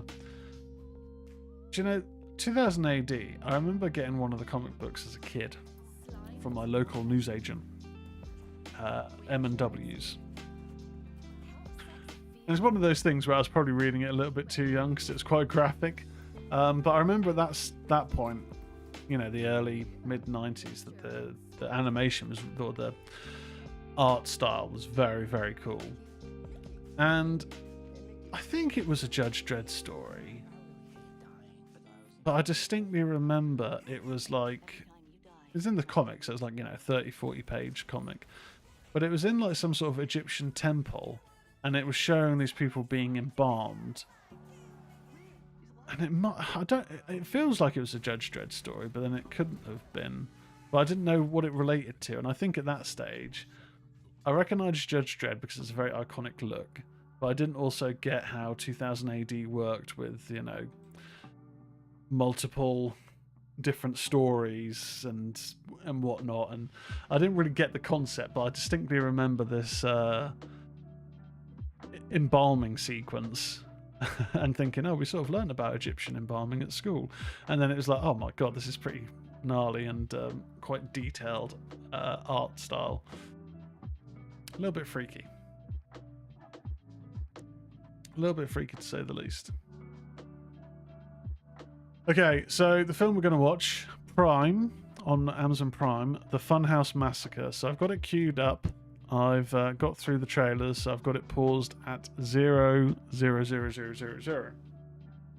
In terms of snacks, I didn't get any sweets because I kind of figured I've, had quite a few earlier on. I felt a bit sick, so I got a bag of Quavers. I got a bag of Quavers and I got a beer, a acai super dry lager. I'm still working my way through my Pepsi Max.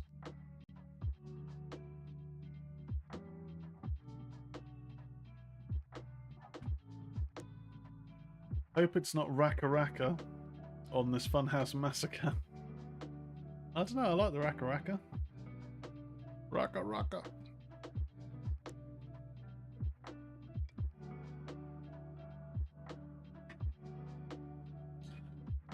Oh. Queued up now. Nice. Me and the missus are keen to start Reacher Series 3.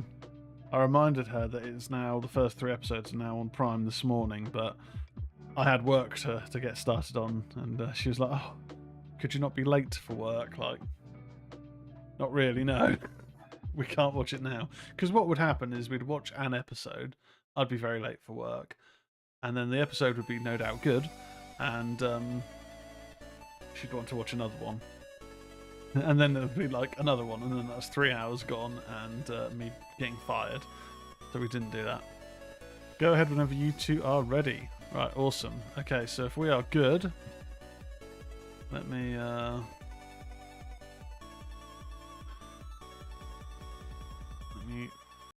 turn the music off. Okay, so Funhouse Massacre. We are going to be hitting play after 3. So I'm going to say 1, 2, 3, and then we're going to hit play. So when you're ready, if you're ready watching at home or wherever, we're going to be playing Funhouse Massacre. So it's going to be 1, 2, 3, play. So when you're ready, ready. Okay. What Sadie said in the chat. That's what happens when great series happen, don't they? Continue until the end. Yeah, you just want to watch another one, watch another one. It's what always happens to me when Stranger Things, the new season of that comes. I just kind of make an evening of it, and then a morning of it. Which is going to be different this time because Victoria's not watched any of Stranger Things. She's watched the first episode of season 1. So I know she would like to watch them all, but it's when to fit that in, really. I'm watching the new series when it comes out. I don't give a fuck. It's just how to have that conversation. Right, okay. So after 3, 1, 2, 3, play.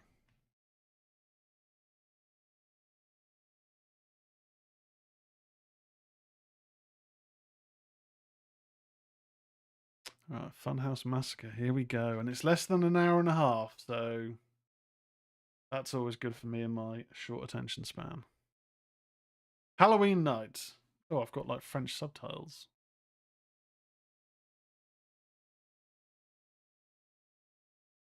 Oh. Okay, so 30 seconds in. Where's Dead Space? I thought you were playing. No, not tonight. Shit, fuck. Ah.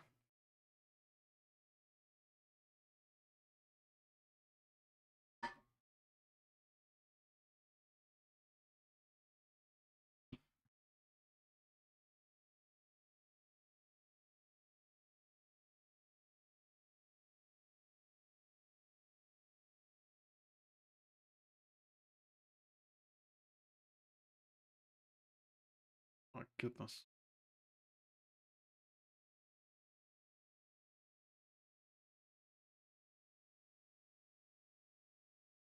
They're both pervs.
Tez is stuck in freeze mode. No, that's just me looking at too many screens at once. Can't afford the dry cleaning budget. It's costing him every time he plays. Damn, Fran.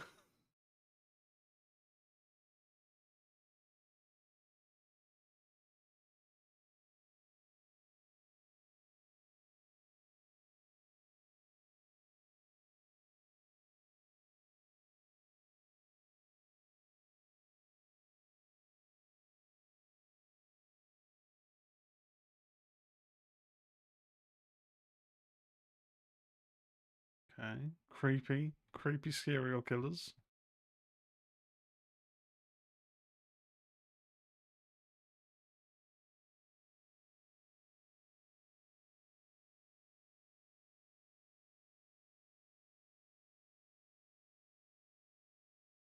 Oh, God.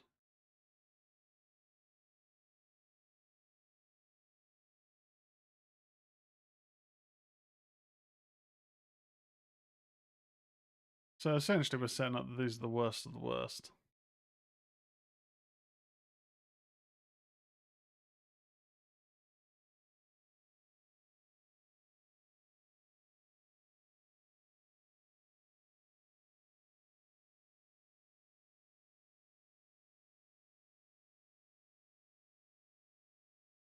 Animal the Cannibal. Okay. Interesting character.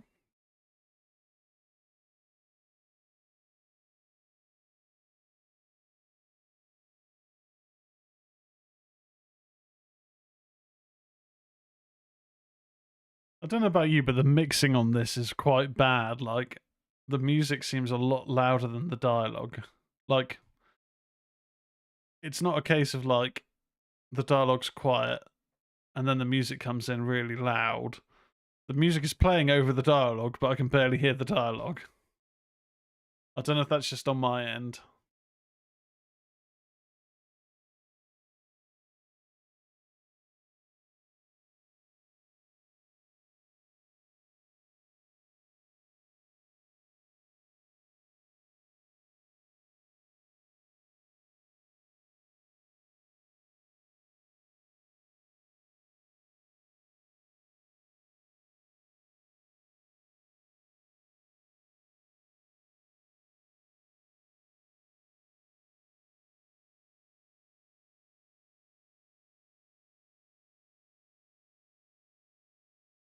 And it's weird how, like, I'm listening through headphones.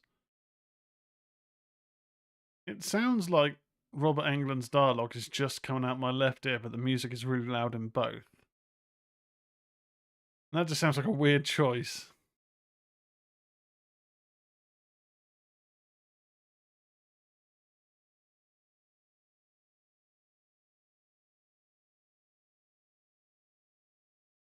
Oh my God.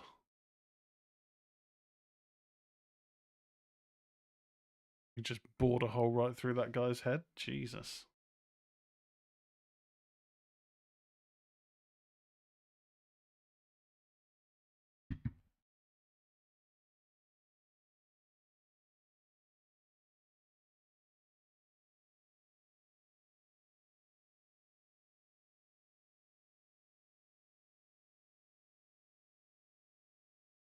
There we go. It's Clint Howard.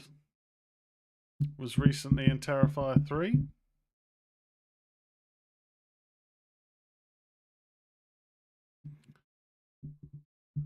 No, it's a weird, it really is a weird mixing choice.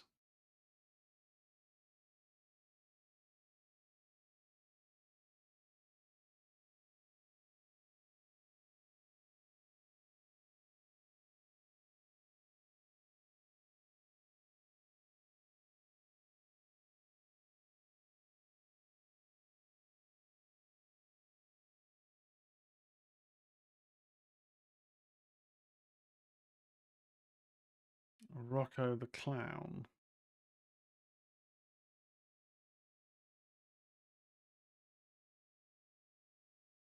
Oh, Jesus.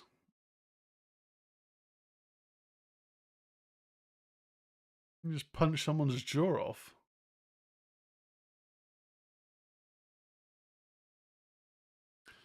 Has anyone been chatting except for Fran, TikTok, or YouTube? No, I mean YouTube is as quiet as it usually is. TikTok's a quieter even this evening than it has been in the week. So yeah, it's been a quiet evening, but it's all good.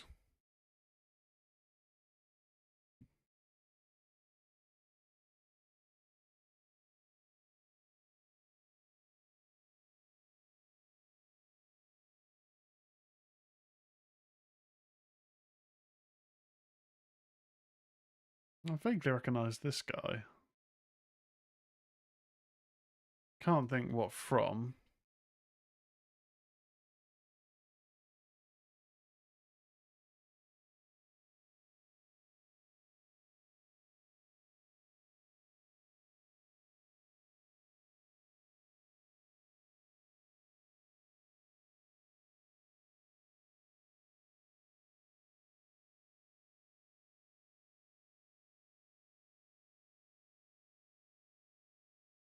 I don't think she is who she says she is.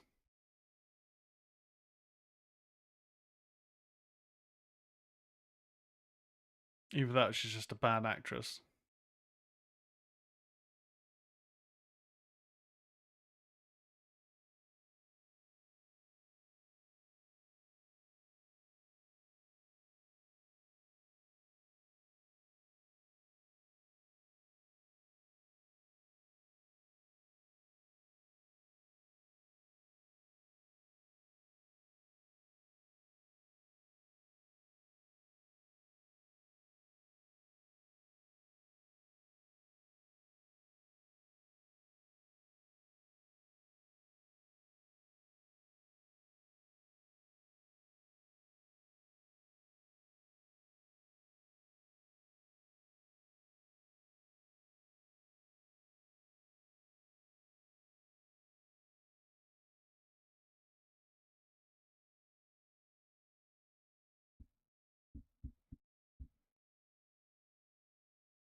Okay.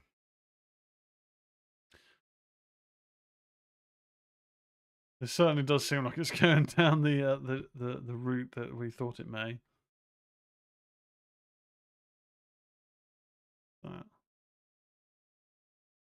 What did she just clip onto the table?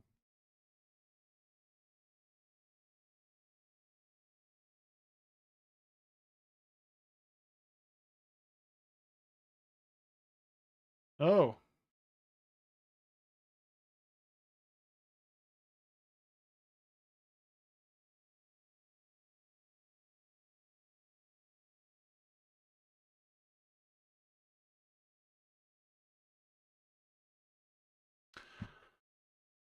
What score did this say that IMDb had given it?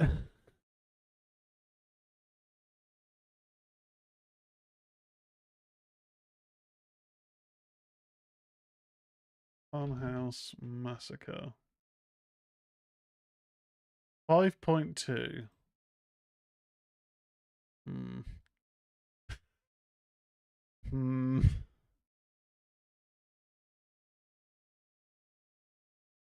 Maybe it gets better.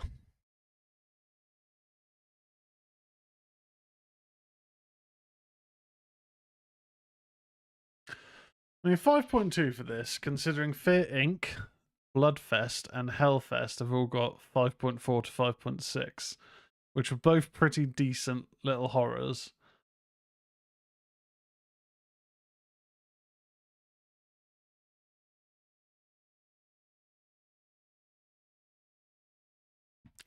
Like, it does seem quite sloppily made so far, I have to be honest.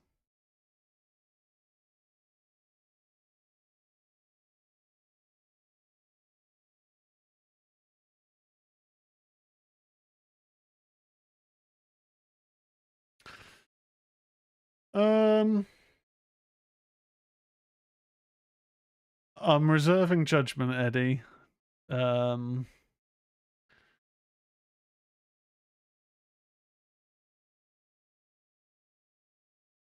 Not a great start, but maybe it'll get better. It is quite jarring watching this with headphones on because the music is so loud, but the dialogue is just quieter coming through one headphone.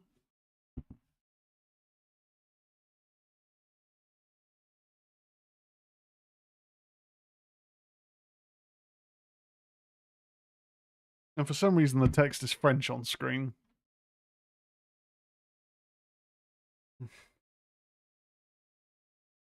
It's just bizarre.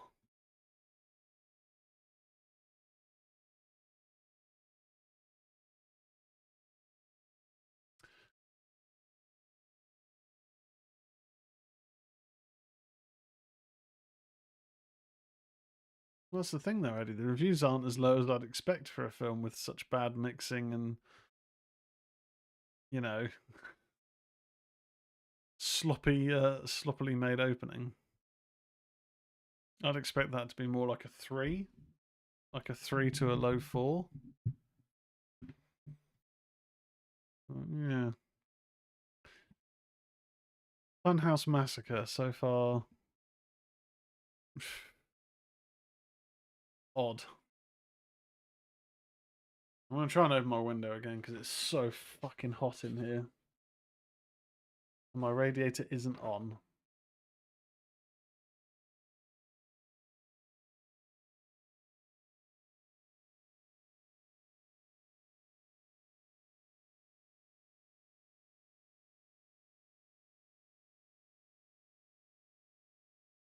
Okay, this cop's an idiot. Oh no, I won't be reviewing this one, Eddie, no.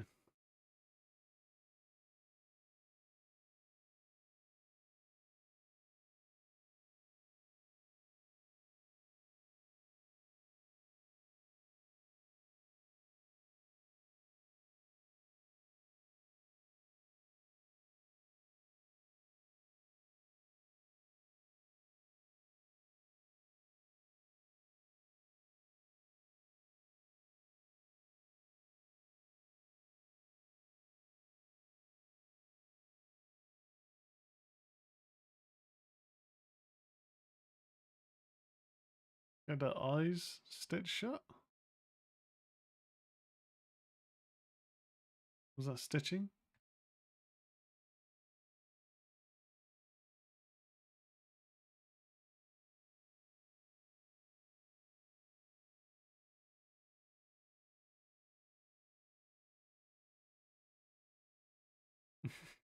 He speaks a different dialect than I'm used to. Wow.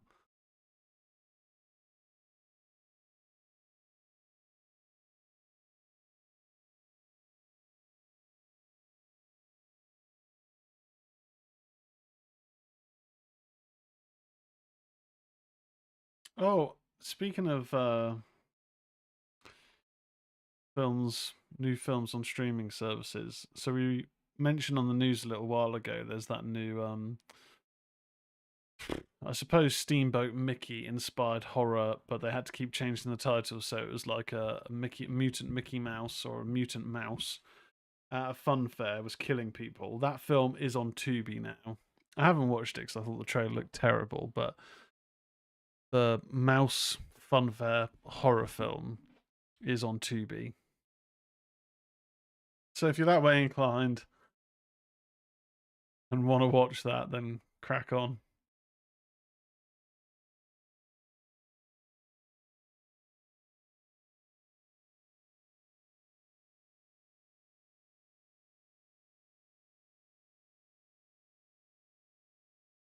I don't imagine a lot of Disney fans are going to watch that. The same as I doubt many Winnie the Pooh fans watched Blood and Honey. Last Voyage of the Demeter is on the coming soon list on Prime. Prime's getting some decent stuff on there. You got Longlegs on there now. Last Voyage of the Demeter coming soon. I think Last Voyage is worth a watch for a film that's almost 2 hours long, set pretty much entirely on a boat. It doesn't outstay its welcome. It's generally pretty decent, I thought.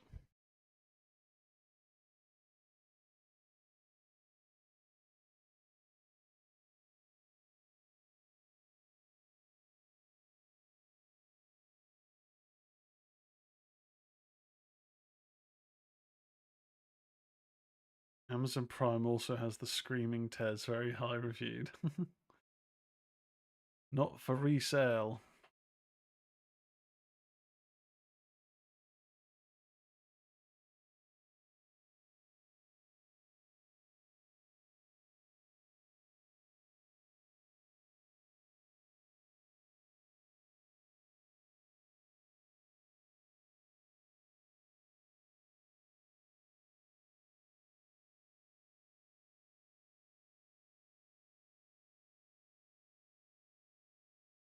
Got some Doctor Who humour in this film.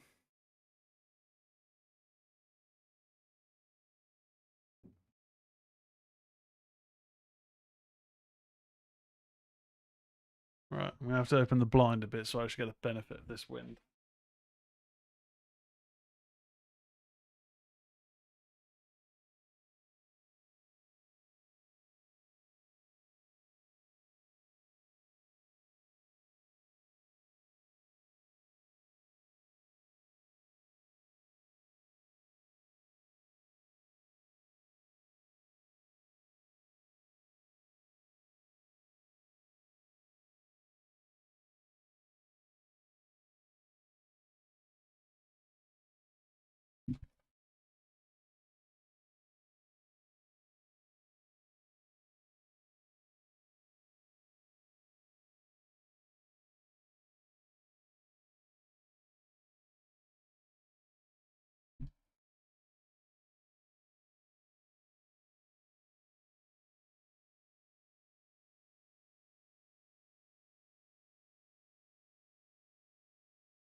People are joining late. We're watching the Funhouse Massacre on Amazon Prime. Current timestamp is 20 minutes and 50 seconds.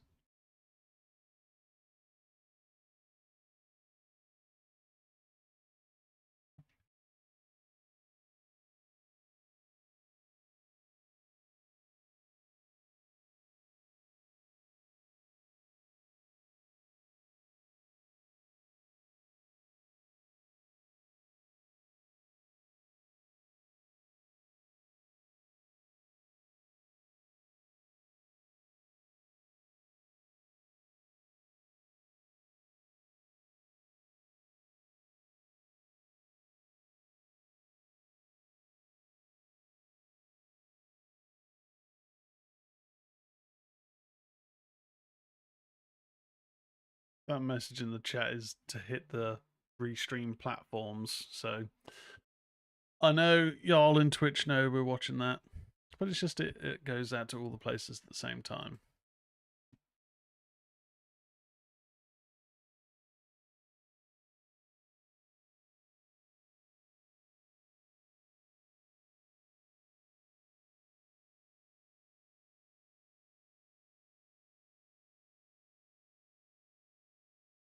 We're actually getting some breeze in here now.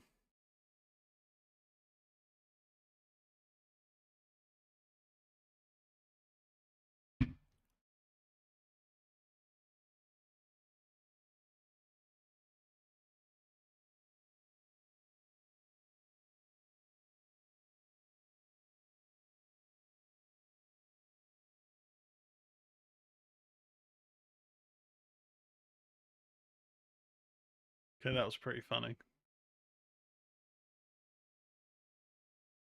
Right, I recognise him as a bit part in teen comedies, the guy on the right with the tash.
I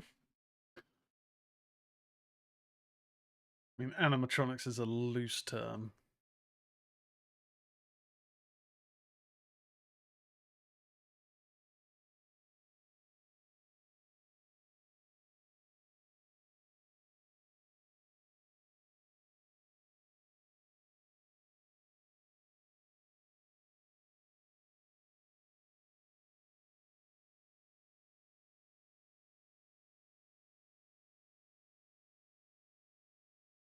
Oh, that's Rocco the Clown. Gonna steal his face. No? I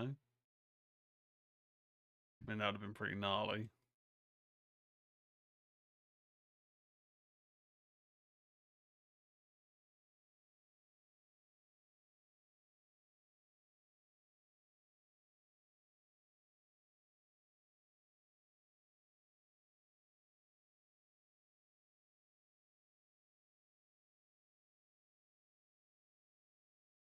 Ooh. The dentist has found his room.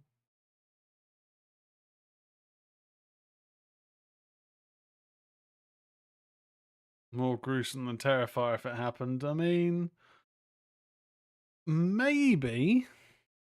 I'm pretty sure in maybe Terrifier 3 he tears someone's face off. Yeah, actually they do. They do. Art the Clown and I can't remember his psychic's name. Pretty sure they tear someone's face off in that one. But yeah, it'd be right up there.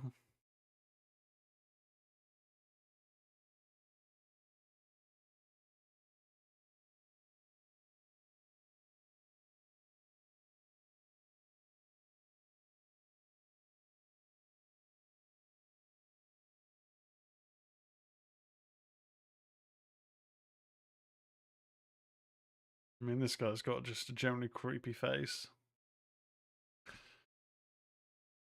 Well, the Terrifier films are on, or the first two are on Tubi.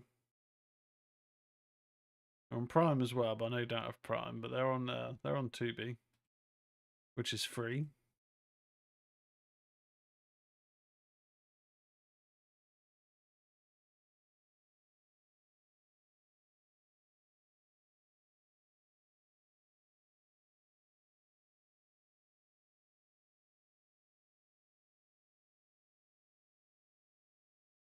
Oh yeah, Tubi's got some. Tubi's one of the apps that I always forget to give it a go.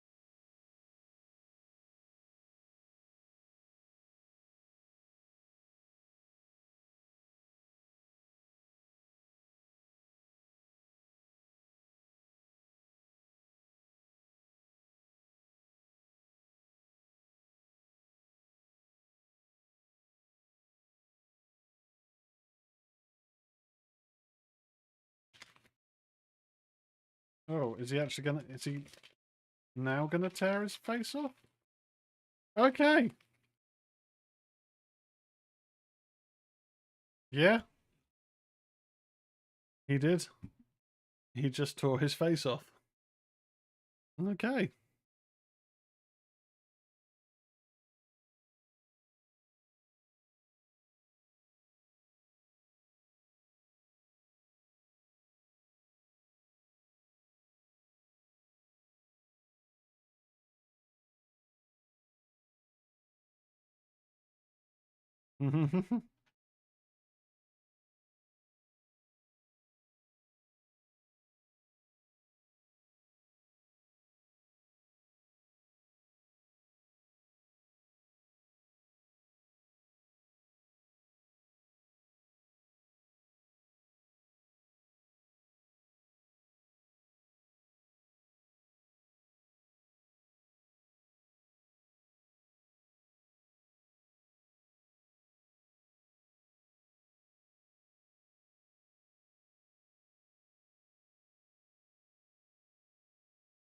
Okay, that looks pretty creepy.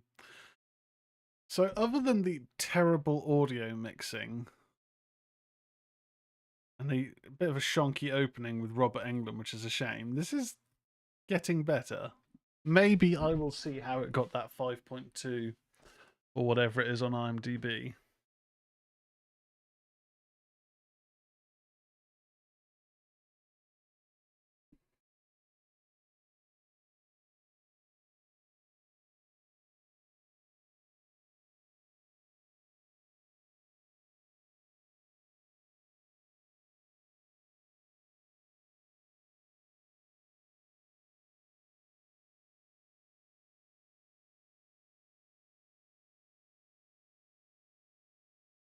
Okay, be forewarned, it looks like we do have an ad incoming in 30 seconds. I'll try to remember not to talk during the ad.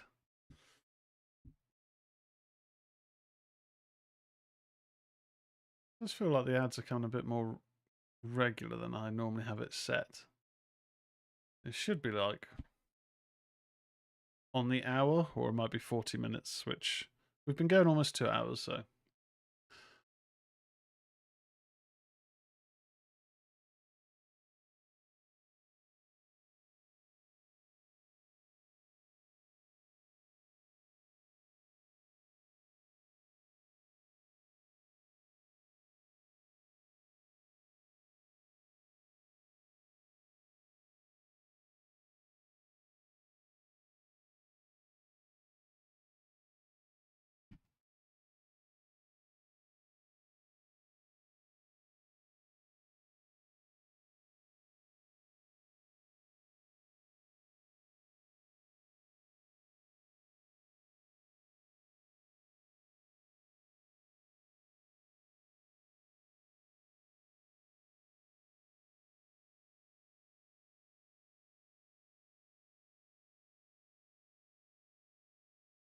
So that guy I might recognise from Modern Family. I think he had a role in Modern Family. Just one episode. Maybe not then.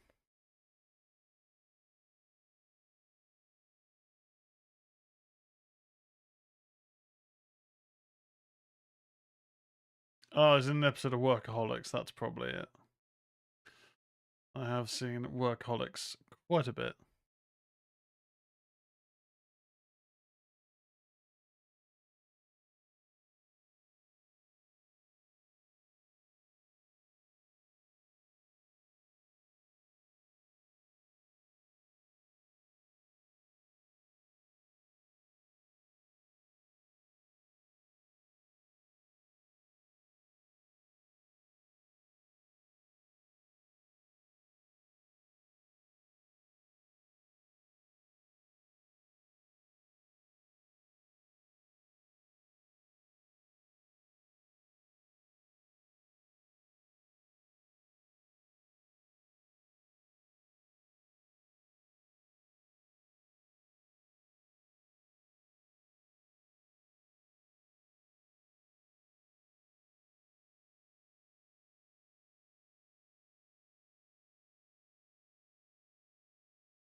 um, I work with spreadsheets all day. I don't have to look at the keyboard too much, Eddie. I'm always keying in those numbers.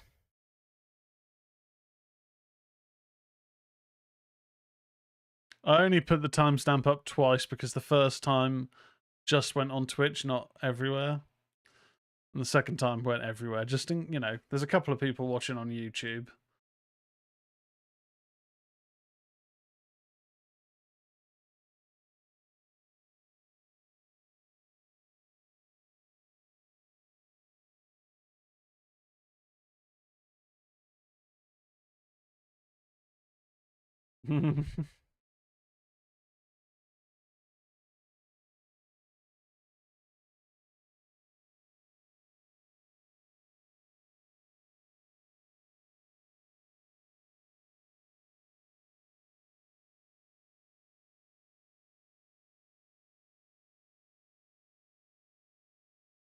I'm totally Instagramming this.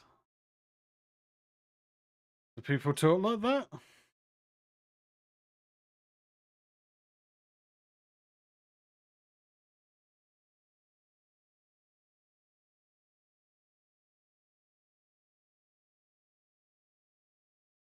Oh shit.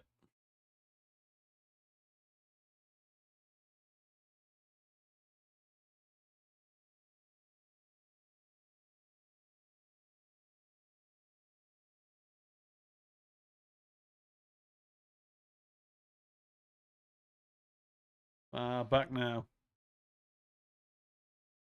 The necessary evil that is ad breaks. I know I bang on about them on Paramount and Netflix, but they earn me a couple of pence, literally.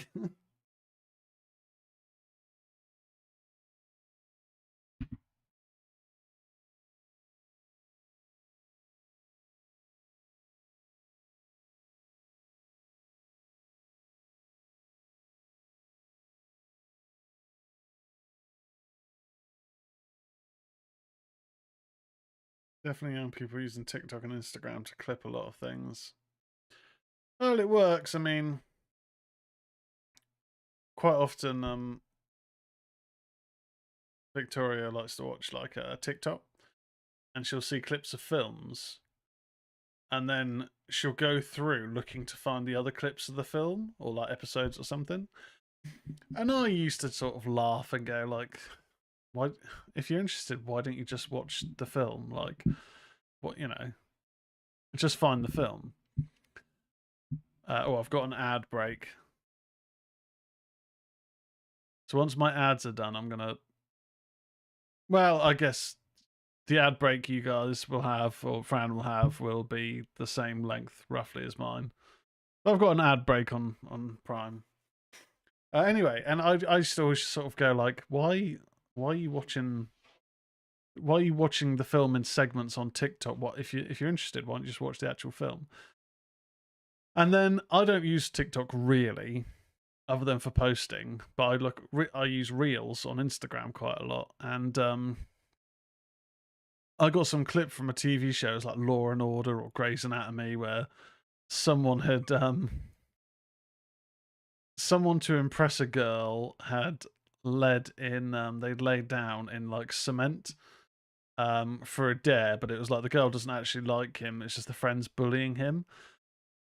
And I had to go through and see what actually happened in these clips, looking at the comments, because it was just like, I'm never going to watch a random episode of Grey's Anatomy because I've never seen Grey's Anatomy. But does the kid get out of the cement? Do they live? What's going on? Oh yeah, film's back for me too. That's good. Your Prime ads, not too bad, not too invasive. But yeah, I do get it now that if you see something which seems mildly interesting, like a clip, then rather than committing 45 minutes to an hour to watch the whole episode, or an hour and a half to 2 hours to watch the film, it's just easy to go, right, what happened next?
Oh, they've done a similar room to this, like at the Howl in the local sort of haunted house thing. It's pretty disorientating.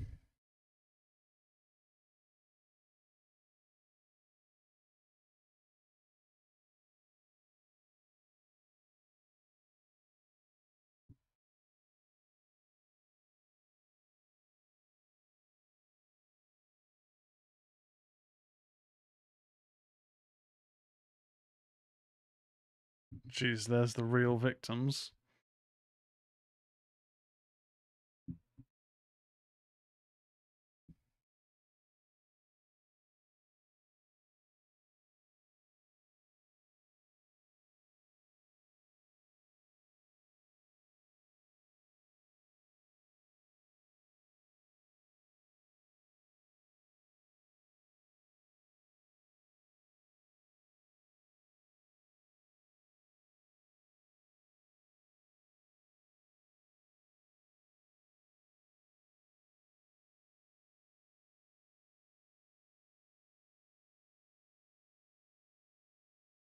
Oh, Jesus.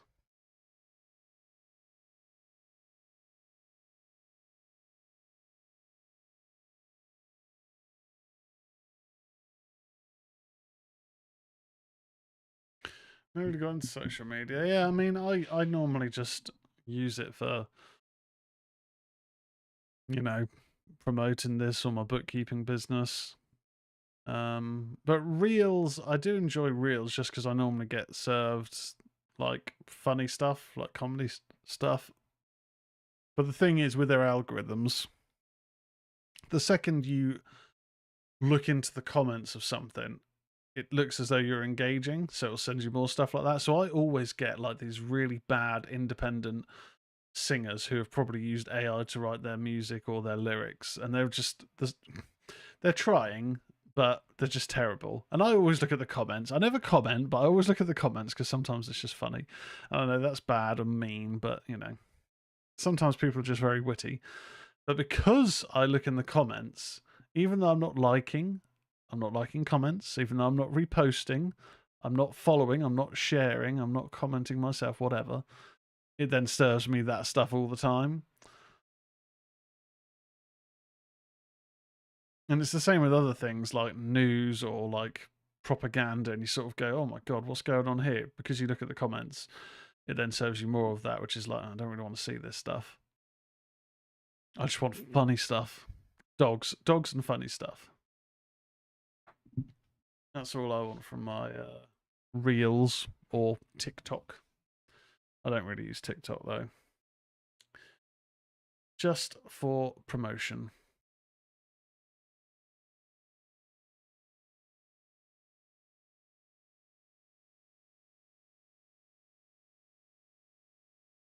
Oh no, I can hear Penny barking.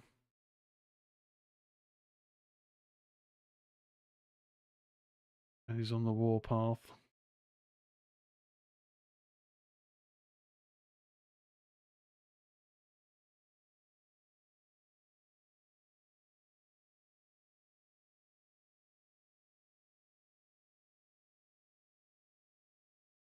Hmm.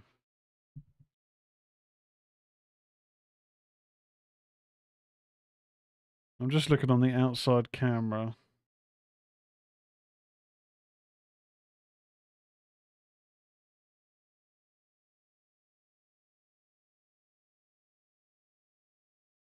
Seeing what the poochies are barking about outside.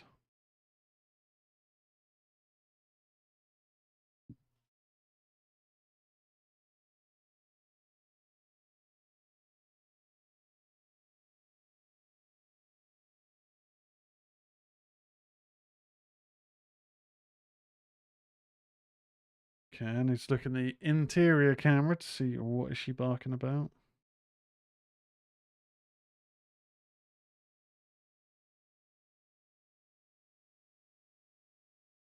I think she needs the toilet. Right, I'll be back in a minute.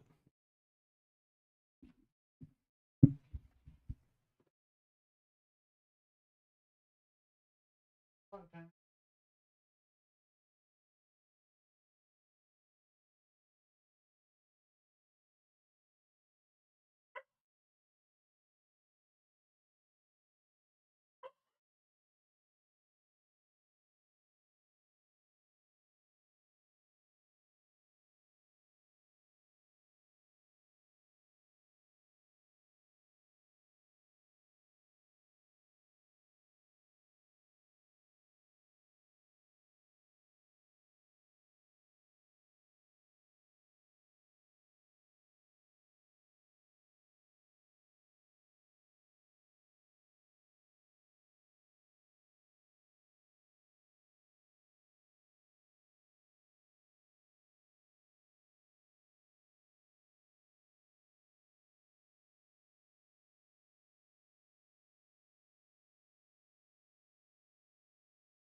Right, what have I missed? Bloody freezing in here now. Oh, sorry, Fran. So I didn't pause, I just ran out. They all needed the toilet. And I got to grab my sweets. Which is a ridiculous amount of sweets. This isn't the tray. But it's probably even worse to bring the actual bag up. At least with the tray, I can go, well, I can have one of those sections. I'm less likely to just shovel them in my face.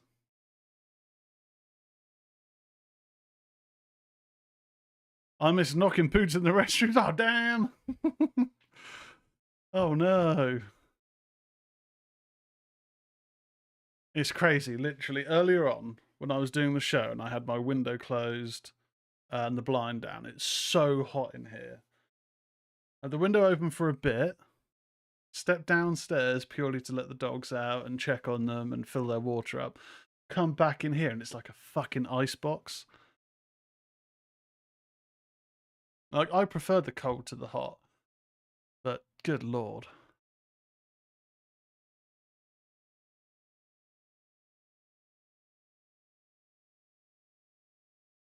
Yeah, I think she is going to cut you with that.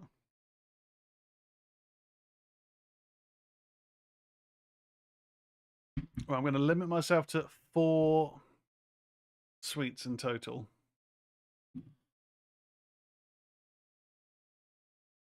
Otherwise, I'll just get silly. We'll go for this one because these have quickly become my favourite. I don't know what they're called. Fucking delicious.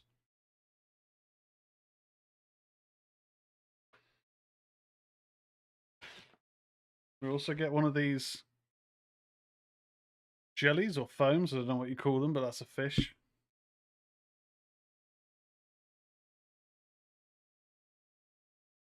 We'll also get one of these blue kind of kiwi slices. Maybe I'll just have 4. Maybe I'll feel like I've achieved something if I have 4 instead of 5. Oh, God.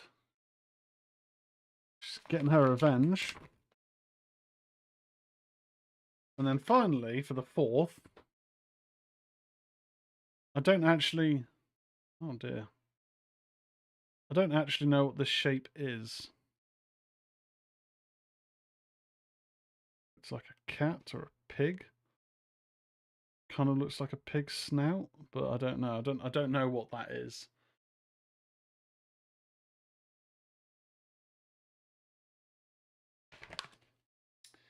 Tempted to get a 5th because I think who am I kidding? But no.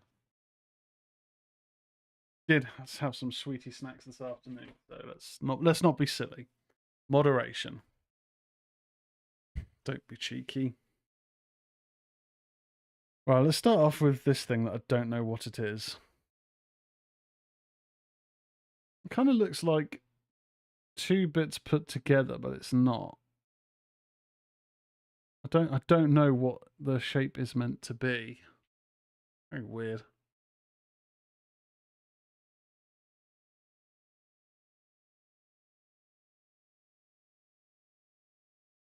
Well, that is nice. A little bit of tang to it. Not tangy, but just a little bit of tang.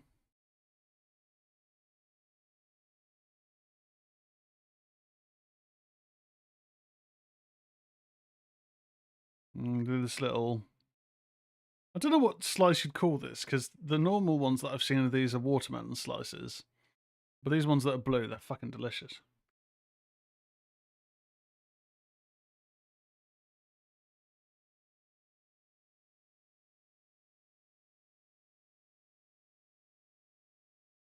And this like kind of foamy fish.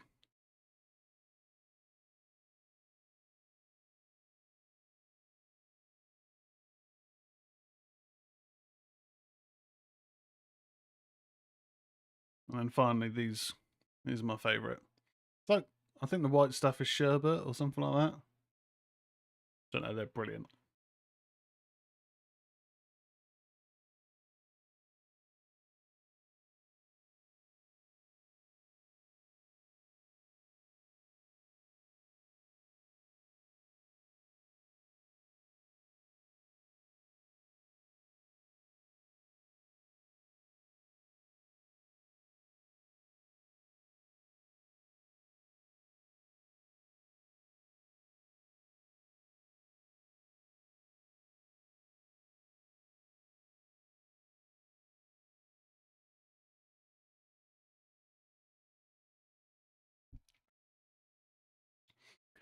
Oh, I could review sweets for sure. If it was actual food, then you know, my reviews would be very much like, yeah, it's nice.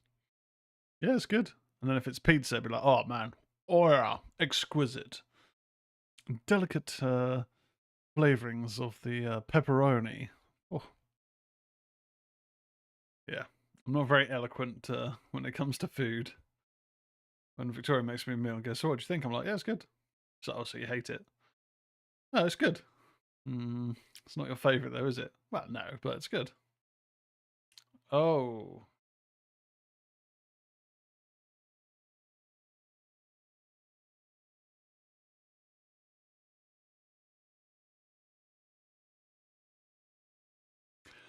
I mean, this film is fun. It's certainly not a 5 out of 10.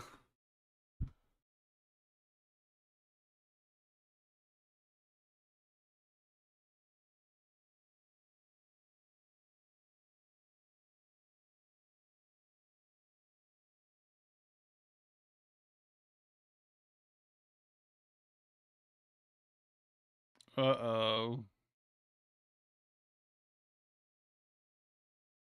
Old Clown Chops is here.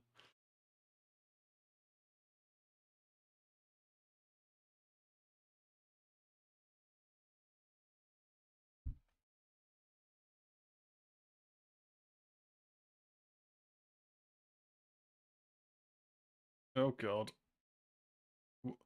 What did he just do? Did he just throw him on the ground? It was weird editing. He grabbed him, lifted him up, I assume. And I guess just threw him on the ground. I don't know if that was meant to be a backbreaker.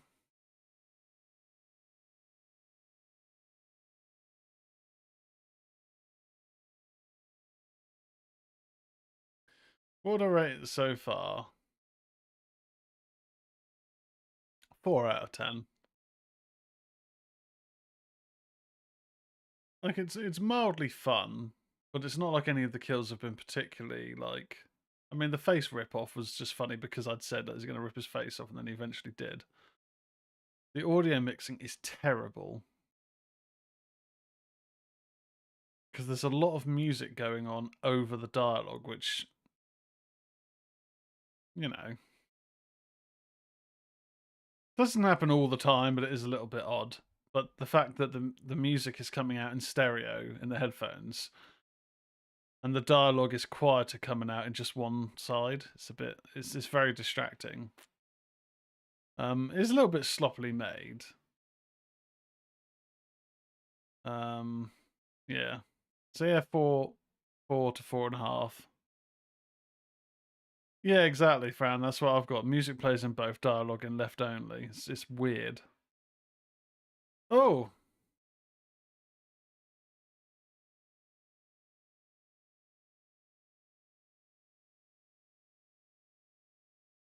okay, that was a decent kill.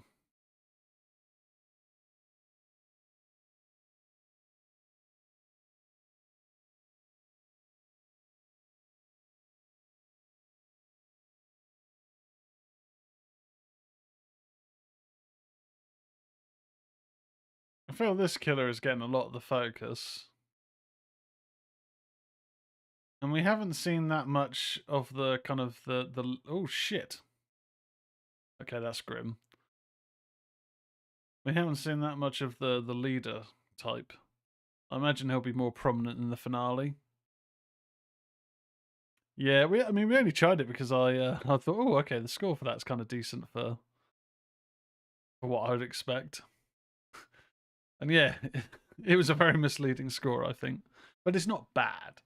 It's not like this is really just a shite film. It's just kind of fun, just not executed very well.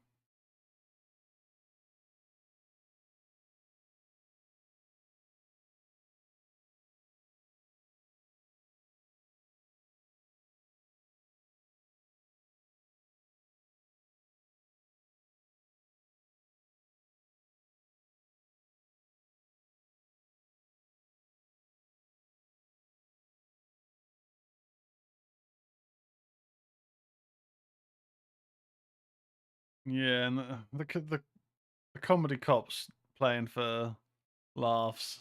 Yeah. I don't know. It's kind of humorous, but it's not like ha ha funny. It's just a bit like, okay,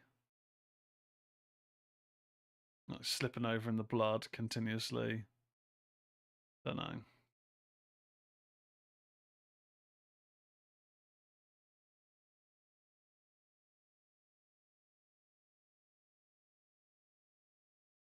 Yeah, it's fine. Okay, so she's finding where all the cops are and the janitors and all the staff. Fran, it's in that bracket of films that have Robert Englund in a bit, so he can be on the cover and marketing. Yeah, yeah, and he I'm pretty sure is on the front cover of the artwork, but is in the film for 5 minutes maybe.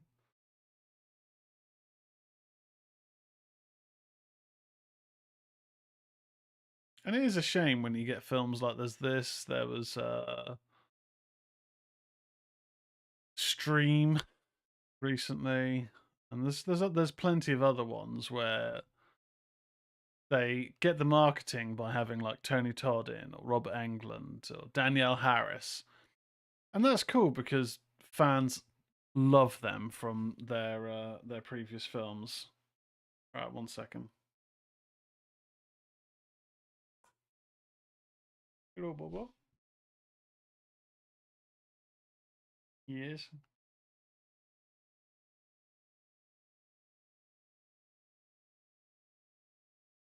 Um, I've been quite full since I had dinner, but if you have any spare chicken nuggets, then I'll just have a couple of chicken nuggets. Okay, was the show good?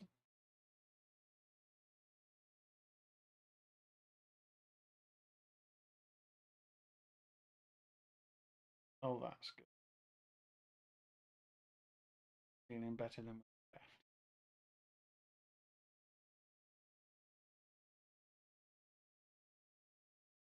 left. Did you hear what I said? Oh, it did. It went blank, and then it said, and then he said, "I love you." So I was like, "Oh, oh, okay." The yes bit didn't come through. All right, okay. Well, that's good. I love you too.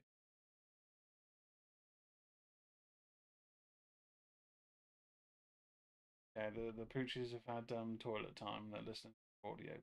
They're all chilled out downstairs. Okay, bye. Mm.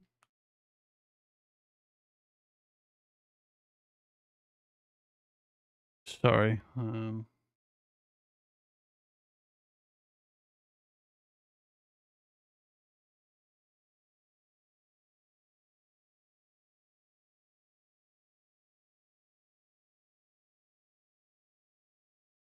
Right.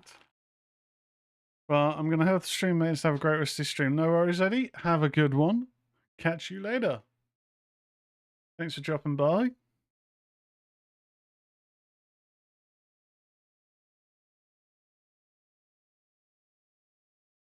Do you know one film that I would like to appear on streaming? Because I remember catching it on TV back in the day and thinking, God, this is crazy. But I just never have seen it in the UK, like on streaming or TV. The Dentist. It was like 2 dentist films. Oh, was that Deputy Doofus? Oh, Deputy Doofus. I was thinking Doofy from. Oh shit, Deputy Doofy from Scary Movie. Oh shit. But yeah, the Dentist, and I think there's The Dentist too. They're kind of similar films to like Stepfather, although they're a bit sort of more of the over the topness. But yeah, I remember seeing them on TV on the Sci-Fi Channel back in the day, and them being pretty fun. The Dentist. You can rent it on Prime Video for £3.50, and The Dentist 2. Brace yourself. That's the artwork that I always remembered in my local rental shop, because it's got a woman whose teeth have been replaced with razor blades. Brian Gunzer films.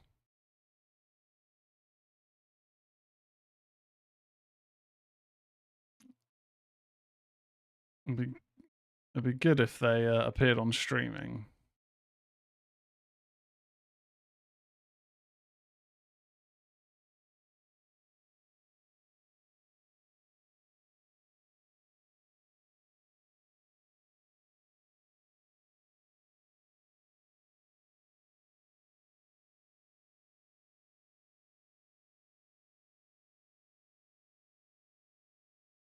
Oh God. What's he doing? Oh, he put the microphone in his mouth. Right. Ghouls?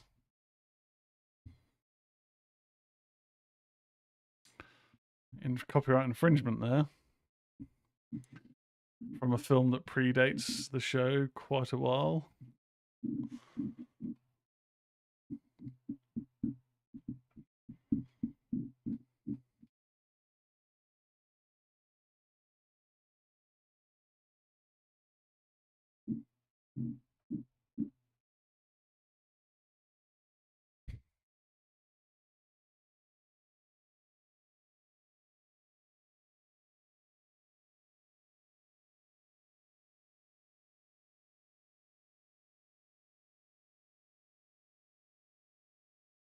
Oh, I think that's a genuine clown.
It's only death. What are you worried about?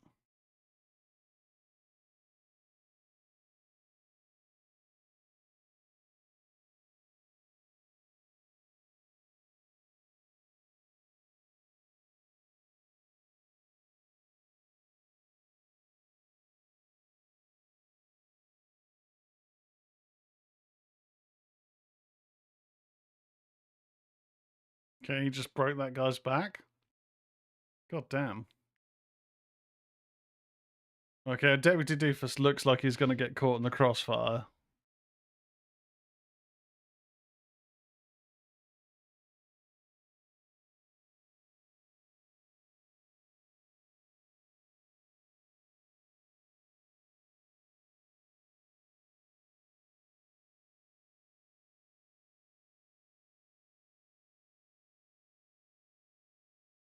I mean, the deaths aren't super inventive in this. It is a lot of throat slashes, neck breaks. I mean, you'd expect in a film with a number of the most sadistic serial killers. Oh, she's going to crush his skull. Oh, he's ripping his head off. Okay. I was literally just complaining about not enough inventive kills, and he's just torn that person's head off, so. Okay. I need to just not speak too soon.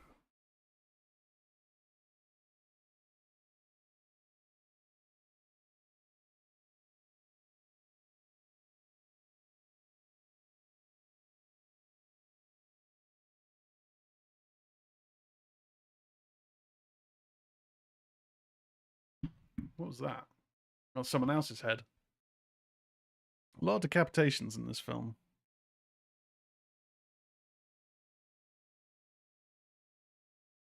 Oh, is she cutting her head off now? Yeah, so the decapitations have now become... They're happening quite regularly in quick succession. You need to space these things out.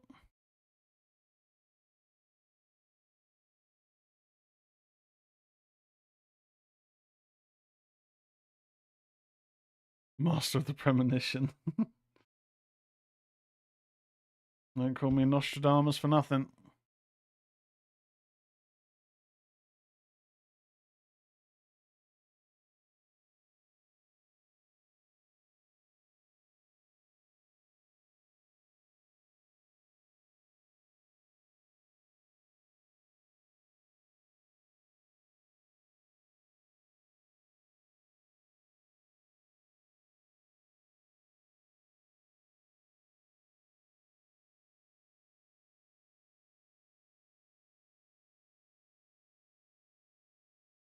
Oh, fiddlesticks.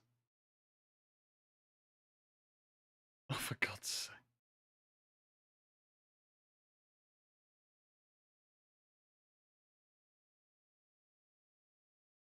Is that Deputy Doofus's death? Oh.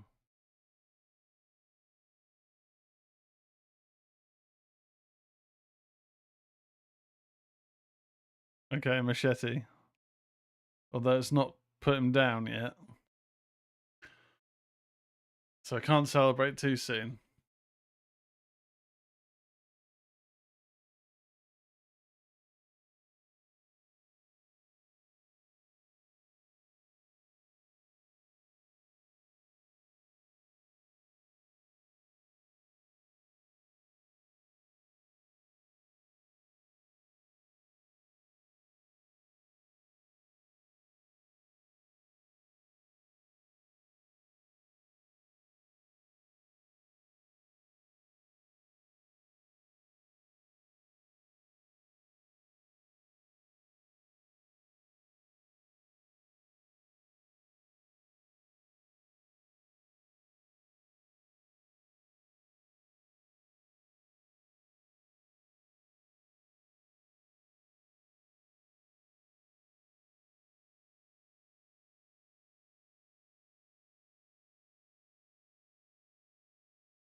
There we go. Enough playing with the lights.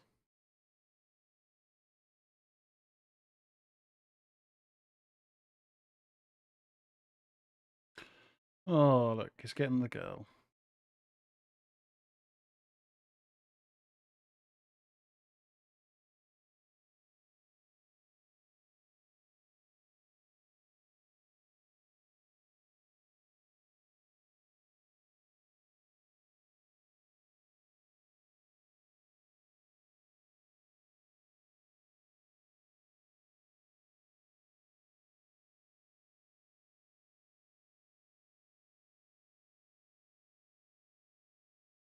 What happened to the lady cop?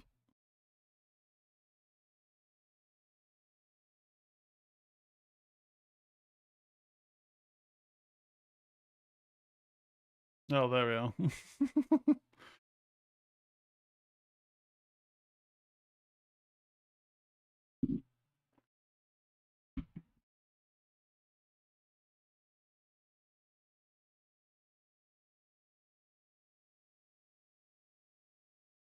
Something quite hypnotic watching you change that light, Tez. Thank you, Law. My remote for it seems to only work from a certain distance, so took me quite a while, but it was just starting to irritate me when it was just flicking between every other color. How's it going, dude? I hope you're good. You having a good Friday evening, mate? And so you're changing the light. That's the content. That's the content people want, is trying to change the color of a light on a on a screen.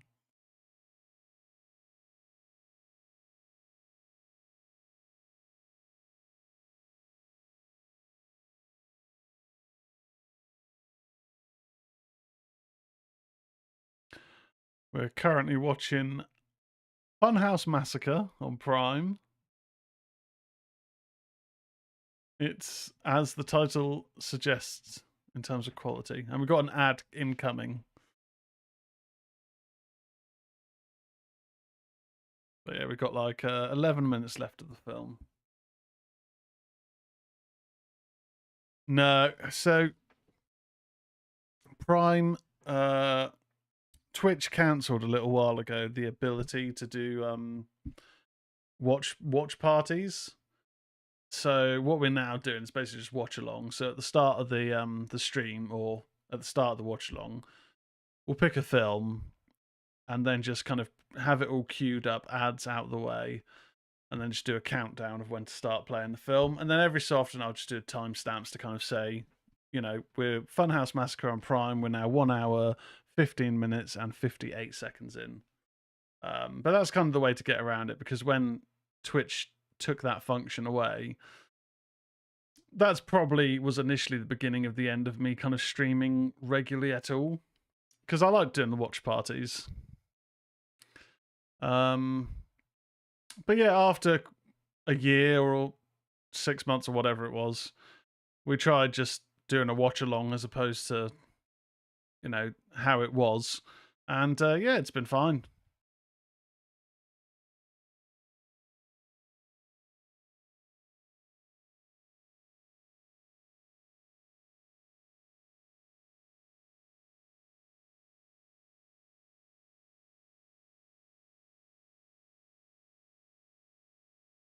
This film is crazy.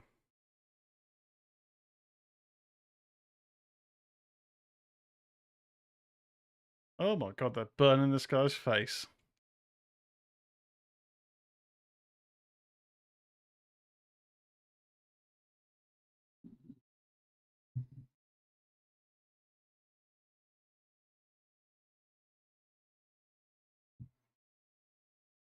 Ugh.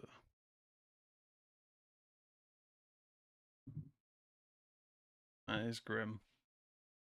That is grim.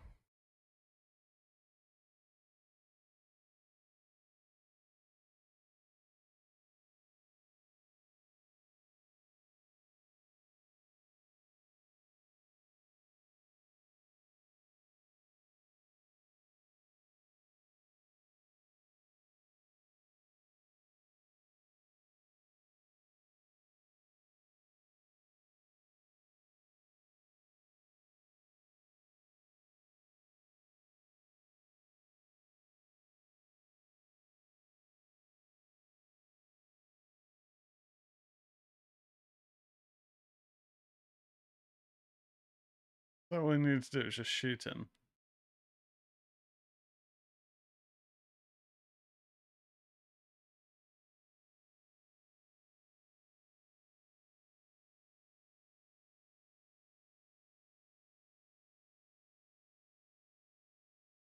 The action in this is all over the place.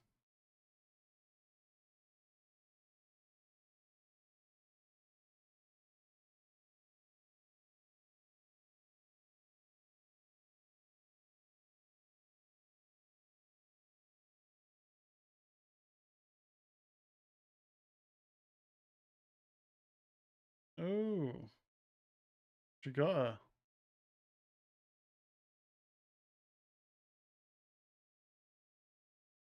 Oh, I missed the whole part with their sisters.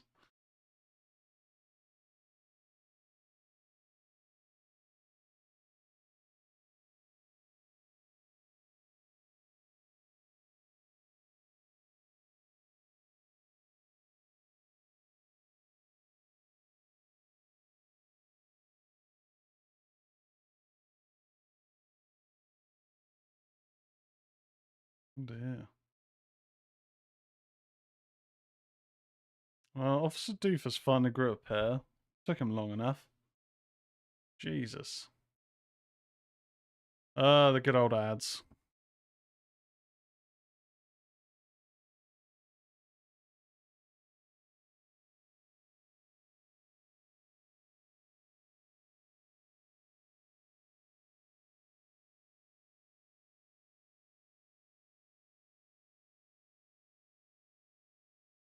Oh, someone's gonna kill him. Oh shit.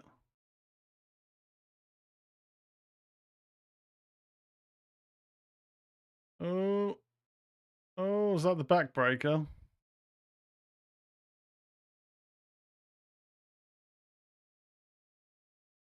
Are they not gonna shoot him?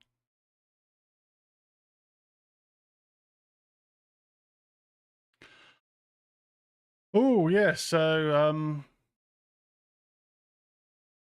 since our initial chats, two recently. Yeah, so I had a phone call with one last weekend, and a few weeks before that, after you'd mentioned about another one, I messaged them and we had a chat. So, yeah. Oh, nice. Yeah, very cool. Yeah, I really do appreciate, you know, all of you guys considering me for the old tax advice, old bookkeeping. Very, very cool. Much appreciated. Yeah. I saw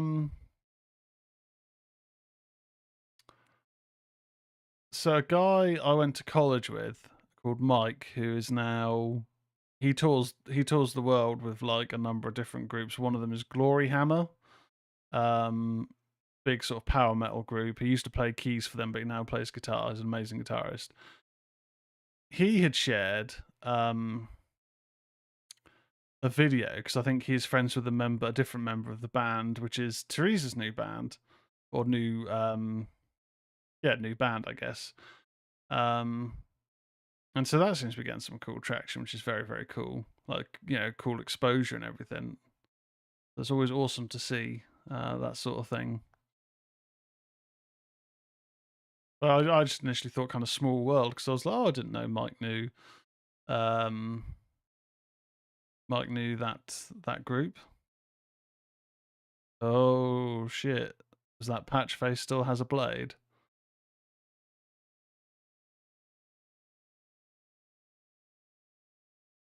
Or is that like an Assassin's Creed hidden blade?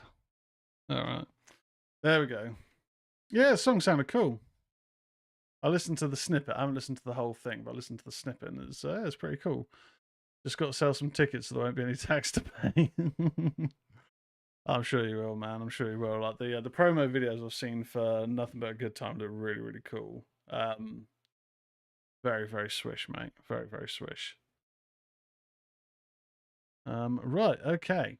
So the film is finished. Let's put the music back on. Very, very, I don't need to say jazzy. Very sort of jazzy music going on. But yeah, thank you very much for watching the show. Watching the watch along watch party. Law, always a pleasure. And yeah, obviously very cool to basically be doing the tax, the books, you know, whatnot for the members of the band. Awesome. And I think there's kind of the niche that I'll be looking at for the businesses, you know, the arts, because yeah, it's cool. Right, Funhouse Massacre was a film. I'm going to give it 4 out of 10. It's definitely not 5.2 out of 10.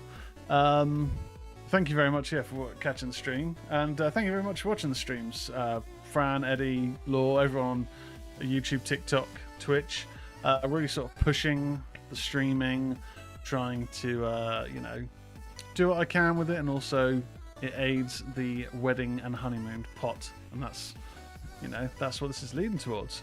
So yeah, thank you very much. If you're new coming along, follow whatever channel it is you're watching on. Podcast will be hitting Patreon, and then 48 hours later it will be hitting podcast platforms. But obviously, if you're watching the live streams are going to be on VOD anyway. Yeah, have a great rest of your evening, have a great weekend, and we're going to on Sunday be doing Legend of Zelda: Ocarina of Time on Nintendo 64 for the retro stream. Have a good one. I'll catch you guys later. Oh, sorry, Voodoo Rocks. How was that TikTok stream? Did it get massive views on Wednesday? Wednesday's stream was pretty cool, dude. Thank you very much for stopping by. Yeah, that was definitely the biggest TikTok live stream that I've done so far. This evening's TikTok has been quite quiet, but then I guess this one is the first one of doing a TikTok live that is chat as opposed to gaming. So don't know. It's all I still don't really understand TikTok as a platform that well, so it's all just understanding it. But yeah, thanks very much, Ghouls and Fiends. Catch you later.